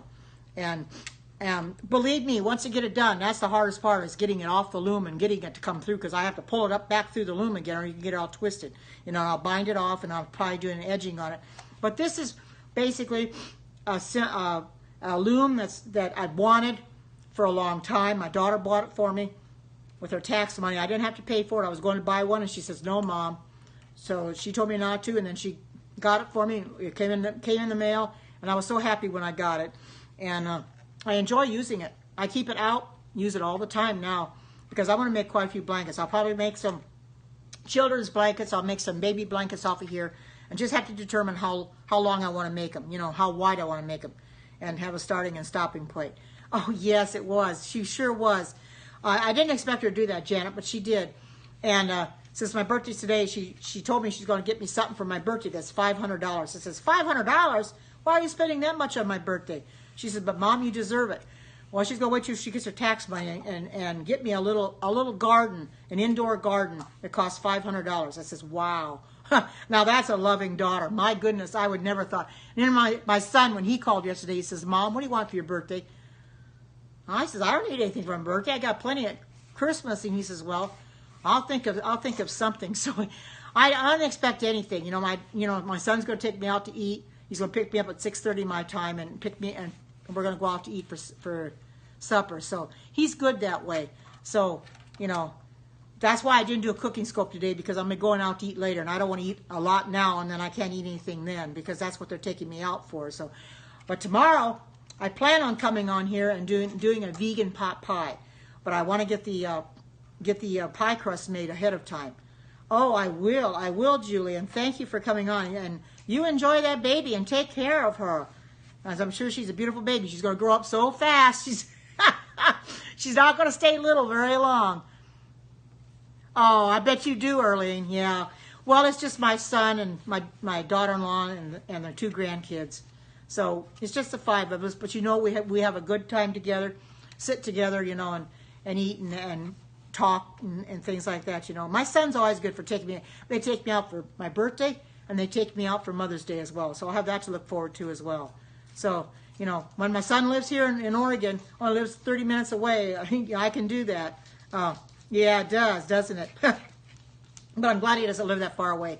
He only lives 30 minutes away from me. He lives about 21 miles. So it isn't that far. But he works here in Eugene because he's got a painting company. So he works here every day. So he's going to pick me up after he gets off of work. He's got a new van, so I'll get to ride in that. I said, goody, goody, get to ride in a new van. So he'll pick me up, and we'll go to the restaurant. And we'll meet my daughter-in-law there, because she's got a meeting at the church, I guess. And then she'll come after she gets done with her meeting. So I'm so thankful that I've got a son that's willing to do that for me, because, you know, not many kids will do that for their parents, you know. But I've got a good son that thinks a lot of me and always there for me and helps me when I need help and things like that, you know. And he's painted my house for me, and he set up my Roku so I could watch amazing facts and amazing discoveries on my Roku, and I enjoy that too. So, you know, it's nice to have a son close by. My daughter, she lives in Missouri, so I miss her every day, and her grandchildren. But you know, oh, thank you. Yeah, my son has 2 kids, a boy that's going to be 19 in May, and a daughter that's going to be 16 in March. So, and they're growing up so fast. So, and he just turned 46. He just turned 46 January 4th. So, makes me realize, oh, no, he's not atheist. He's not, that's my grandson that's the atheist. No, my son is an elder of the church. Oh, no, he's not an atheist. He's the Seventh-day Adventist. So, it's my grandson. It's my daughter's son that's the atheist. It's not Matthew. My son's son. He goes to church. He helps with the sound system and everything. Oh, you met Matthew? Oh, no, he's not an atheist. He's not an elder either, because he's going to be 19. But no, it's not him. It's Andrew, my daughter's boy, the oldest boy. He's going to be 23. And we need to pray real bad for him, because she was telling me this morning that when he gets his money from where he works, he wants to take that money and he wants to spend it. There's something he wants really bad that his dad says he can't buy. He has to get a car. Well, he told his dad he doesn't like the idea. He wants him to have a car. Okay, good. Yeah, it's an Afghan. It's an Afghan. Afghan. Yeah, this is the tool I use, and this is it's an Afghan loom. Yeah, Andrew's his name. Oh, thank you. Yeah, this is a 60-inch wide. I've got all the pigs covered, 198 pigs, and I have a starting point and a stopping point. Now, if you're making it for a child, you're making it for a baby, you don't have to use all the pegs, but you do have to mark your ending peg, like with a stitch marker, like I have here, so that you know where you ended up, so you don't go any further. Oh, it is. My daughter bought this for me with her tax money last year for a birthday present, and I love making Afghans on it because you can see the pegs are small and they're real close together, and it oh, okay, good. Thank you, Janet. I appreciate that. I do appreciate that. Yes, he's an atheist, and all he can think about is games. He wants a gaming system real bad, but his dad told him he couldn't buy it. Well, he's something in his work. He won a game. One of those units you hook up your TV, and Xbox, I think, an Xbox One. Oh, you want one of these? You can get one of these at Joann Fabrics. They have them there. I don't know what the price of them is now, but go to Joann Fabrics, go back to the yarn department and get one. If you know how to loom knit, or even if you don't, you can still use this, because they have a simple, easy pattern of you can just E-wrap your blanket all the way. And I showed how to do that. Just E-wrap it and go, and then when you get done, you go back the other way and just E-wrap it and take one. Oh, good, yes, because that's where my daughter got this, is at Joann's. That's the only one that I know that has them. Of course, if you don't find it there, you could get it online. Amazon would have them, because I've seen them on Amazon. You know, you could get it online as well. She just happened to buy it through Joann. She went to, where did she buy it at Amazon? She either got it at Joann's or Amazon. But I did see this at Joann, and I was going to buy one, but she told me not to. So I says, I didn't question her why, but she told me not to. It's called the KB Afghan loom. That's what it is. It's an Afghan loom. You can see it's in the shape of an S. Now, somebody asked me a little bit ago in here, does it come out? Does it look like an S when I take it off the loom? No, it's straight. It's a flat panel. It's just like a blanket's supposed to be, that you wrap around your legs. You put on your lap. It's just that it's the shape of an S. It just makes it a little easier I don't know why they molded it into an S shape, but let me tell you. They possibly might. You could check it, Michaels. They may have it. I don't know if I've ever seen it there or not, but you can check there. And if they don't have it, they might be able to get it for you. But like I said, you could also order it online, because Amazon sells it too. I mean, Amazon, you can just buy anything there, because I'm a Prime member at Amazon, so I buy a lot of things through Amazon. So there's different places you can get it, but Joann's is where I saw it at, because I shop at Joann's quite a bit. I don't shop at Michael's as much.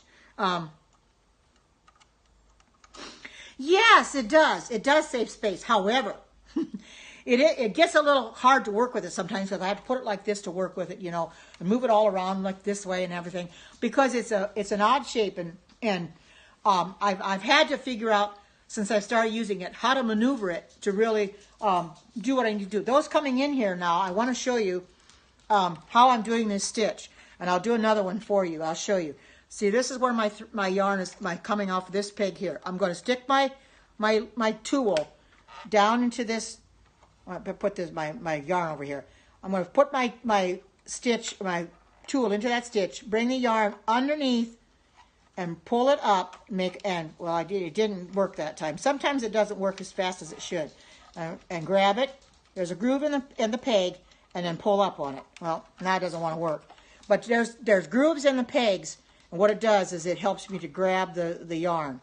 Okay, now I got to go up there. See, I pulled up a loop, then I pull off what's on there, keep this on my tool, and then as I'm pulling, then take it off the tool and put it down on the peg. Oh, you're welcome. You're welcome. Like I said, you can. Oh, yes, it's going to be an Afghan for a homeless person. And this is the color it is. This I thought I'd show you this because it's in the wrapper. That one's kind of messed up. This is called Sea Coral. I got this at Walmart. No, it's not for me. It's for somebody that's homeless. Yeah, so for the homeless. I don't need a blanket because my ex-husband got me a real nice blanket for Christmas. And I have hats and scarves that I've already loom knitted for the homeless and crocheted, and I'm going to add this to it. I know. I had neither until I went to Joann's and I happened to see it. And I thought, well, this is a nice loom. And I had seen it advertised I've seen it on YouTube, and I talk about the KB loom, because this is from Knitting Board. And this is also from Knitting Board, this tool from Knitting Board. They also have these at Joann's too. And this thing here is very, very sharp, and it's got a point on it. I think it's only about $30. I'm not really too sure. It's not really that bad. I think about $30. At the time my daughter bought it for me, because she bought it for me last year for my birthday. She's always buying me something for my birthday during tax time. So she had to wait till taxes come in, and then she got this for me. But I'm getting something this year for $500 for my birthday, which I told her, I says, I don't need anything that expensive. But she wants to do it. She has an indoor garden where I can plant my seeds and stuff inside an indoor garden. And I thought that was so nice of her. She saw it on TV. It was an advertisement or something, you know, infomercial. And, oh, you just got, oh yeah, Martha Stewart, I've got those too. Oh my goodness, $1.50, wow.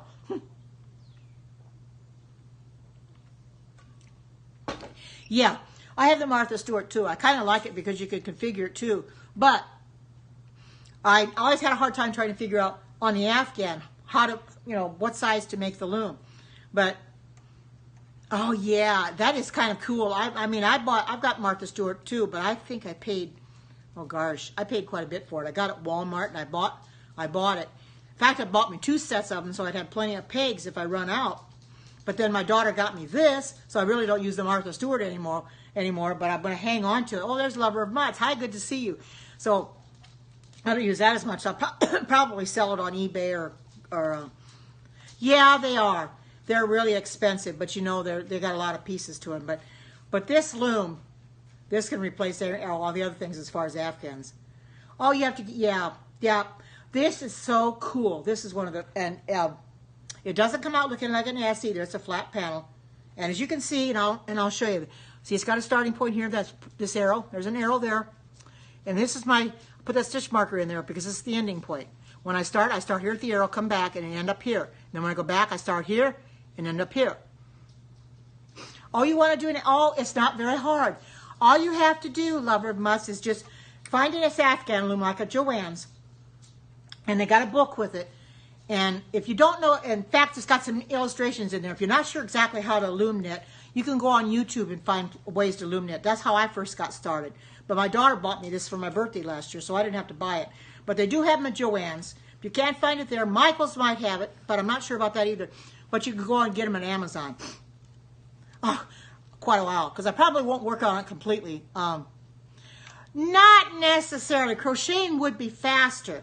But I already had this Afghan loom, and I wanted to use it.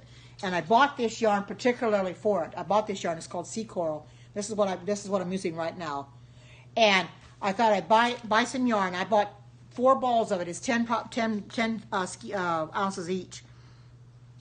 Oh, yes, crocheting. I can crochet really fast too. Now, Erlene can attest to that because I made her 2 scarves, and I had those scarves done pretty fast.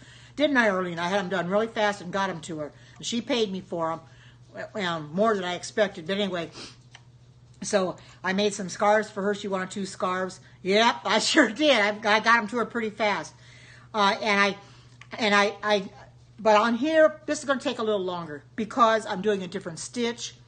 And I will show again the people that are just coming in. I'll show you exactly what this is going to look like because this is going to be a different.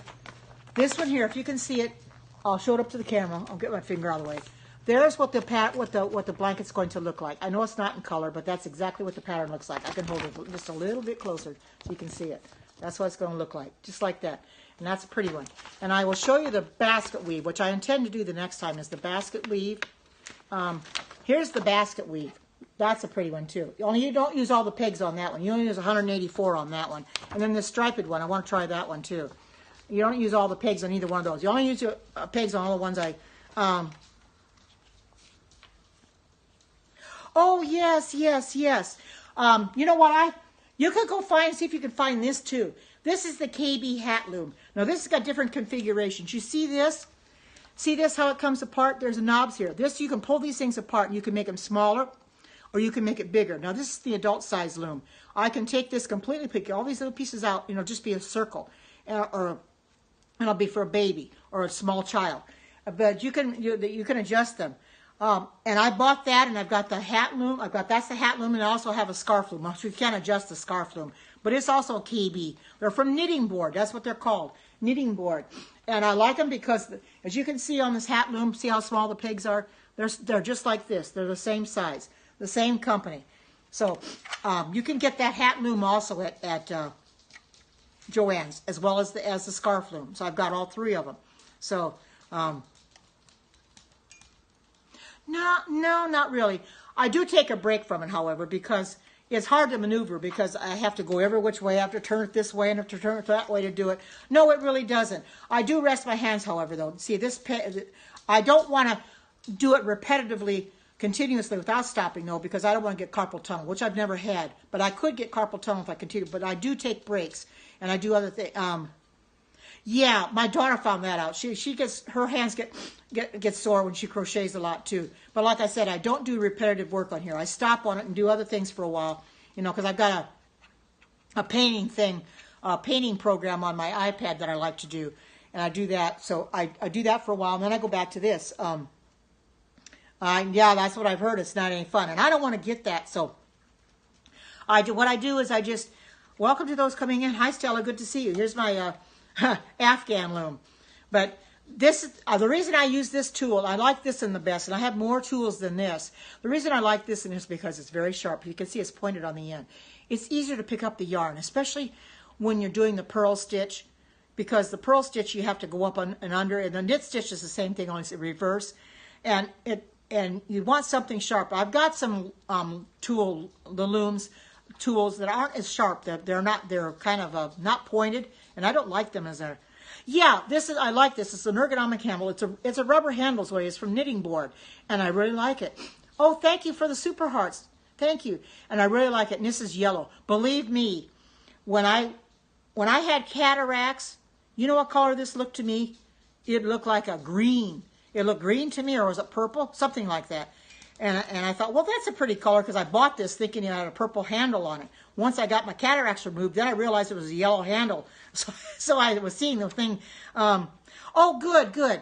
Like I said, you can check at Joann's, because this is where this comes from. They're the ones that specifically handle it. But however, well, no, this is not purple. The handle isn't purple, but I thought it was purple. See, when I had cataracts, I saw colors differently because my glasses were so big that my eyes weren't seeing things like they were supposed to see. And I have some looms that are brown that I thought were deep purple, and they weren't. Oh, yeah, you can use it. Yeah, you could do that. You could surely do that. But this, specifically Joann's carries this.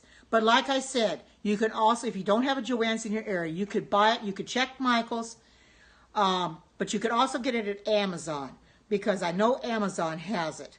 And I think my daughter may have gotten this through Amazon instead of Joann's, although the Joann's does carry them. Because I was going to get it there, and she told me not to buy it, because she was going to get it for me, and she did. And when it came in the mail, I was really happy that she had bought it for me. And like I said, it's hard to work with, very hard to work with, but once you've used this for a few times, because I got to put my one hand here like this hand is here, and see, I kind of have this rested on my arm like that. Yeah, I'm an Amazon Prime member. Hi, good to see you. I'm doing something different today. I'm doing an Afghan for homeless person, so I thought I would come in here and show you this Afghan loom and how I'm doing this, because I'm doing a specific pattern. They call it E-wrap, and they call it a purl. I'm doing the purl stitch right now, and you can just barely see what it looks like. It's just barely coming through. I'll put it close to see the pattern. It's a very different pattern. It's real close. The pegs are real close. It'll come down through this hole here. This here will come down through that, and it'll get real long. And it needs to come through there. That's why they make the holes in it. You know, it needs to come out. And your brown looms, it comes through the center. But I will show you while people are coming in exactly. You see, I've got my strand here. I'm going to take my peg. I put my strand over here. Take my peg. Take the loop. Put it on my tool. Come down underneath my working strand. Then come up, make a loop. Then I pull this off. As you can see, I pulled it off. This is on my tool. I'm going to slowly pull the working strand. Pull that down. Pull it off my tool. Pull it tight. And there it is. Yeah, it does take long, you know. But I find this more therapeutic to me than I can go faster on this than I can needle knitting. I have tried to knit with double pointed needles. Try doing a pair of socks on double pointed needles. Was that ever a challenge? And I kept dropping the stitches and dropping the stitches. Finally, I gave up. So I started to do socks on a loom. You can do socks on a loom. I've got a sock loom I've done them on. I've also done socks on a round loom too. And yeah, I just can't. Needle knitting takes so long. That's why when I saw the welcome to those coming in, when I saw that they had looms up, loom knitting, and I'd never heard of it before. When I started buying round looms, and I started working with them, and I thought, well, how in the world does this look like a knit stitch that you do on a pair of socks or a sweater or what have you? It does, you know. And I thought, well, this is different, but this goes faster for me than needle knitting, and I like it because I don't have to bother getting needles out. However, you can drop stitches off these pegs, but there's a trick to that. Keeping these down. As you see, these are all down at the bottom. You keep them down at the bottom, and then after E-wrap, you'll have two stitches on each one. Then when I pull one over the the bottom over the top, I have to pull them all down, because if you don't, they're going to fall off the pegs, and then you're going to lose your work. I've done that many times too, but you keep it down to the bottom. I really wouldn't have to do it in a purl stitch, but I am anyway. But this is a nice Afghan loom, because I've been wanting an Afghan loom where I could make an Afghan, not have to worry about how long should I make it or how wide. This makes it as wide as you want. You know, if you want to make the 60 inches wide, use all the pegs. If you don't want 60 inches wide, you want half of that, then use less pegs. And you can make it as long as you want. Whether you make it for a baby or now this, since I'm making this for an adult, I thought I'd make it, use all the pegs. You know, a child and a baby, you wouldn't use as many pegs. I think my daughter said she used half the pegs for a baby blanket, I think, she's what she said. But, and my daughter is another one that she makes hats and scarves for the homeless, and she makes squares, like granny squares. She takes granny squares, she crochets them, and then she sends them in, and they make blankets out of it for the homeless people, because she has been featured on some of the on some of these videos already. Her squares have been featured on there because of the work that she put into them. So that she's got a special place that she sends. Yeah, I think it's cool too. That she loves doing it, and she's got a place that she sends them into, and she makes a bunch of squares up, and hats and scarves and stuff. And that's what she's doing now during that, because she was working on a scarf again this morning. So she's got the idea to make. I started doing things for the homeless, so she decided she wanted to do it too. You know, and I applaud her for that, because she says it makes her feel real good to know that she's helping others. You know, and once we all start helping others, you're blessed as much as they are blessed by having you help them. You know, you get a real blessing out of it. You know, and I want to take the time to do this. People have asked how long this is going to take. It's going to take a long time, because I take breaks in between, like I am now, and I do other things. You know, when I do cooking scopes, I can't do this, and I have dishes to do and things like that. But I do take breaks because I don't want my hands to get tired. I am making a blanket, an Afghan. This is an Afghan loom. It's an S loom, as you can see, which my daughter got at Joann Fabrics or through Amazon, not sure which, to make a Afghan for an adult. And this is 60 inch wide. When it comes off the loom, it's 60 inches wide, and I can make it as long as I want. Oh, that would be wonderful if she would learn it. Oh, you know something? All she has to do is buy some looms, Lover of Nuts, and just go on YouTube and find some videos. That's how I learned, because loom knitting was all new to me. Of course, when you buy looms, they do give you instructions on how to start. Just the basic like E-wrap and stuff like that. Oh yes, cool. Yes, I've heard of that. I also, like I said, I've hats and scarves, which I've got some hats and scarves already I've done before. And I want to get some bags of like goodie bags, like toothpaste, deodorant, and stuff, little travel bag stuff that they can take, they can use. Because, when they're homeless, they would use smaller quantities of stuff. And I want to do that too, along with this. Yeah, I bet it does get cold at times. I live in Oregon, and we're not real warm either. We can get cold at night. We don't get much snow, but we do get cold. Welcome to those coming in. In case you're wondering what this is an S loom. It's an Afghan loom, a KB Afghan loom that you can buy at Joann Fabrics, if you know what Joann Fabrics is. I didn't buy this, however, because my daughter bought it for me as a gift. But it is a very nice Afghan. Right now I've got a yarn on there, and I'll show you the yarn I've got on there because this is kind of mess up. This is the yarn I'm using. It's called Sea Coral. Oh, that's wonderful, wonderful. This is called Sea Coral, and I bought 4 balls of this, and these are only 10 ounces each, where your regular Super Savers are 14, so I'm losing 4 ounces each, so I've got 4 balls of this.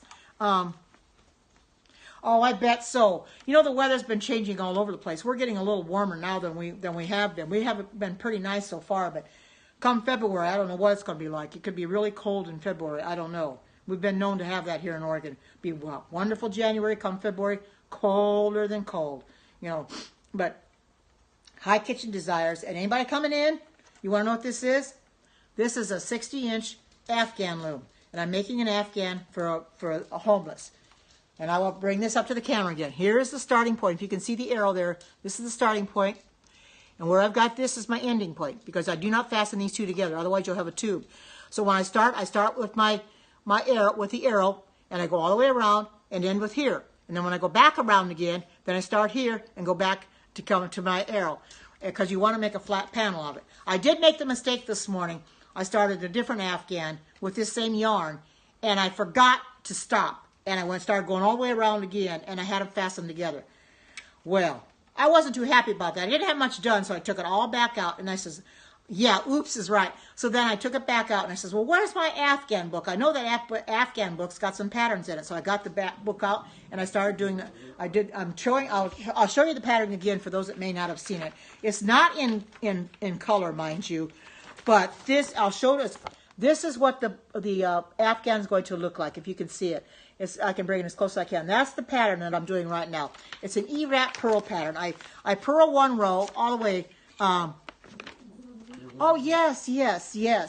And it E-wrap 1 row. Now I'm doing the purl row right now. And when I get to E-wrapping is basically, and I showed that on the hat here. Basically, all I do is I just wrap and wrap and wrap. You just wrap a little bit, and then I'll just show you a little bit more. I'm going to take this off, but I'll show you. See, when you E-wrap, you just start going like this, and just E-wrap around, depending on you just go wrap around. That's what they call the E-wrap. You just wrap it, and then you take the bottom over the top. I'm going to take this out, so I'm not going to use that. But anyway, that's the hat loom.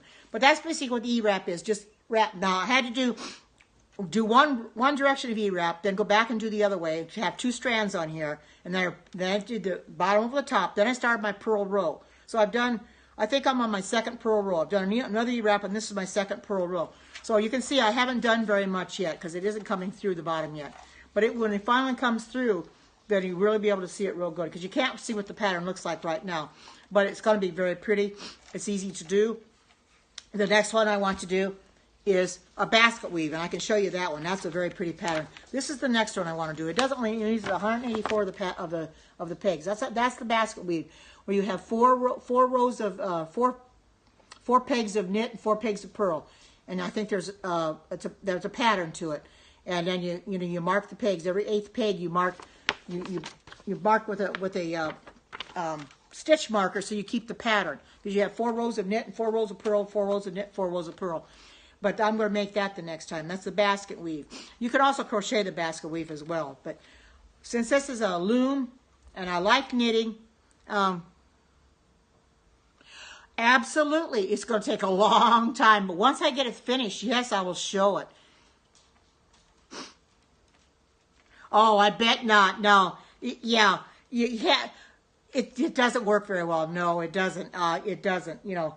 But I like knitting, but I don't like to needle knit. And when I found that you didn't have to, that you could use a loom, I thought, well, that's a novel idea because, you know, loom knitting is starting to catch on.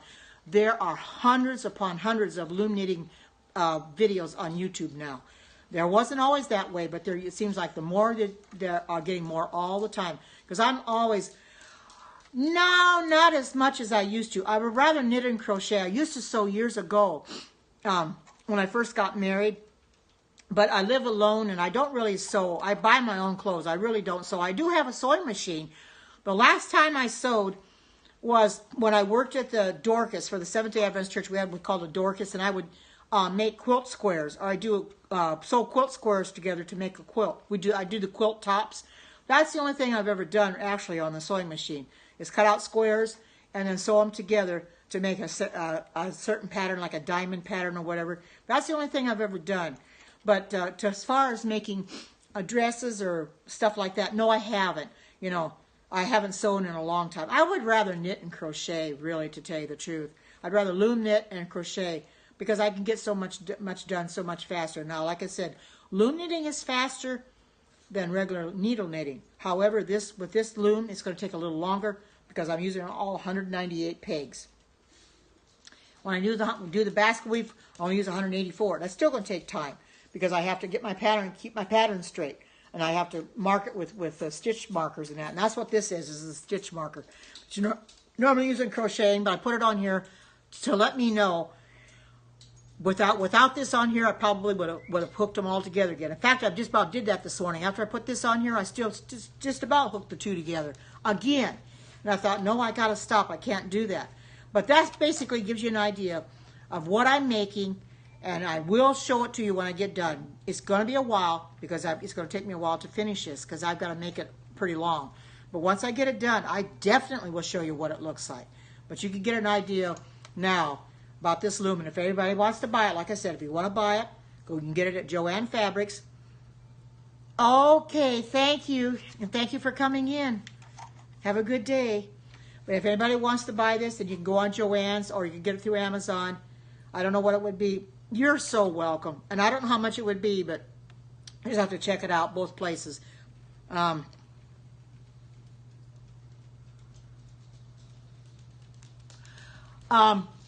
I had, Erlene is in here. She wanted me to make her 2 scarves. I crocheted them. She asked for 2 scarves. Yes, I made those for her. Yes, she did get them. And yes, she paid me for them more than I anticipated, but she did do it. I haven't had anybody ask me for hats and boots. They've only asked for hats and scarves. The one that asked for a hat and scarf, she no longer comes on Periscope. So until she comes back on Periscope, I've got her hat done. But until she comes back on Periscope, I can't, I don't know where to send it because you know, she doesn't come on anymore, and that's Stephanie. I don't know, she come on for a while, but then she went off. So I don't know where she's at now. Oh, yes, I did. Yes, I forgot what you're talking about. Yes, the hat and boot, yes. I gave them to a lady at church because it was for her great-grandson that was born in December. I took them to her. She dearly loved. I asked her how the mother loved him. She says, oh, they just love him. They raved about him. So, and he's been wearing them already because the reason I made him those colors is they live here in Oregon. And if anybody knows anything about Oregon, we have a football team called the Oregon Ducks, which are green and yellow. And that's the colors that she wanted in the sweater and the booties or the hat and booties because they'll take him to the Duck games. Yes, they were, and they really enjoyed it. When she saw those, she says, oh my God, she said, I haven't seen anything so cute in my life. She says they dearly love them. The baby wears them all the time. And she says the mother raved about those boots that she couldn't believe that they were so cute, so adorable. And I was so happy that she liked them because it took me time to make them and get them right, you know. But I'm so glad that I was able to do that for her because that's a ministry I have too, is helping women in our church that have babies. When somebody comes in the church is pregnant, I will ask them what they're having, if they know what they're having, and I get right on it and I make them a layette, whether it's a girl or a boy, you know. And I like doing that because it gives me pleasure to do that. So I'll just go and buy baby yarn and I'll make a layette for them so they can have enjoyment out of it. You know, that's what I like doing. So that's my ministry. So that's why I come on here. I just wanted to show you a little bit about what I'm doing, and when I get this done, I will definitely show you what it looks like, because I know it's going to be very pretty when I get it done. I think I'm going to call this Periscope to a close now. But I thank you all for coming on, the live viewers as well as the replay viewers later on. I hope you all have a blessed and marvelous day. I know I'm going to have a good day the rest of the day for my birthday, and I thank you all for coming in and celebrating my birthday with me, because to me, this was a celebration. It was really wonderful. I hope you all have a great and marvelous day. Take care. Oh, I certainly will. Take care. God bless, and bye-bye.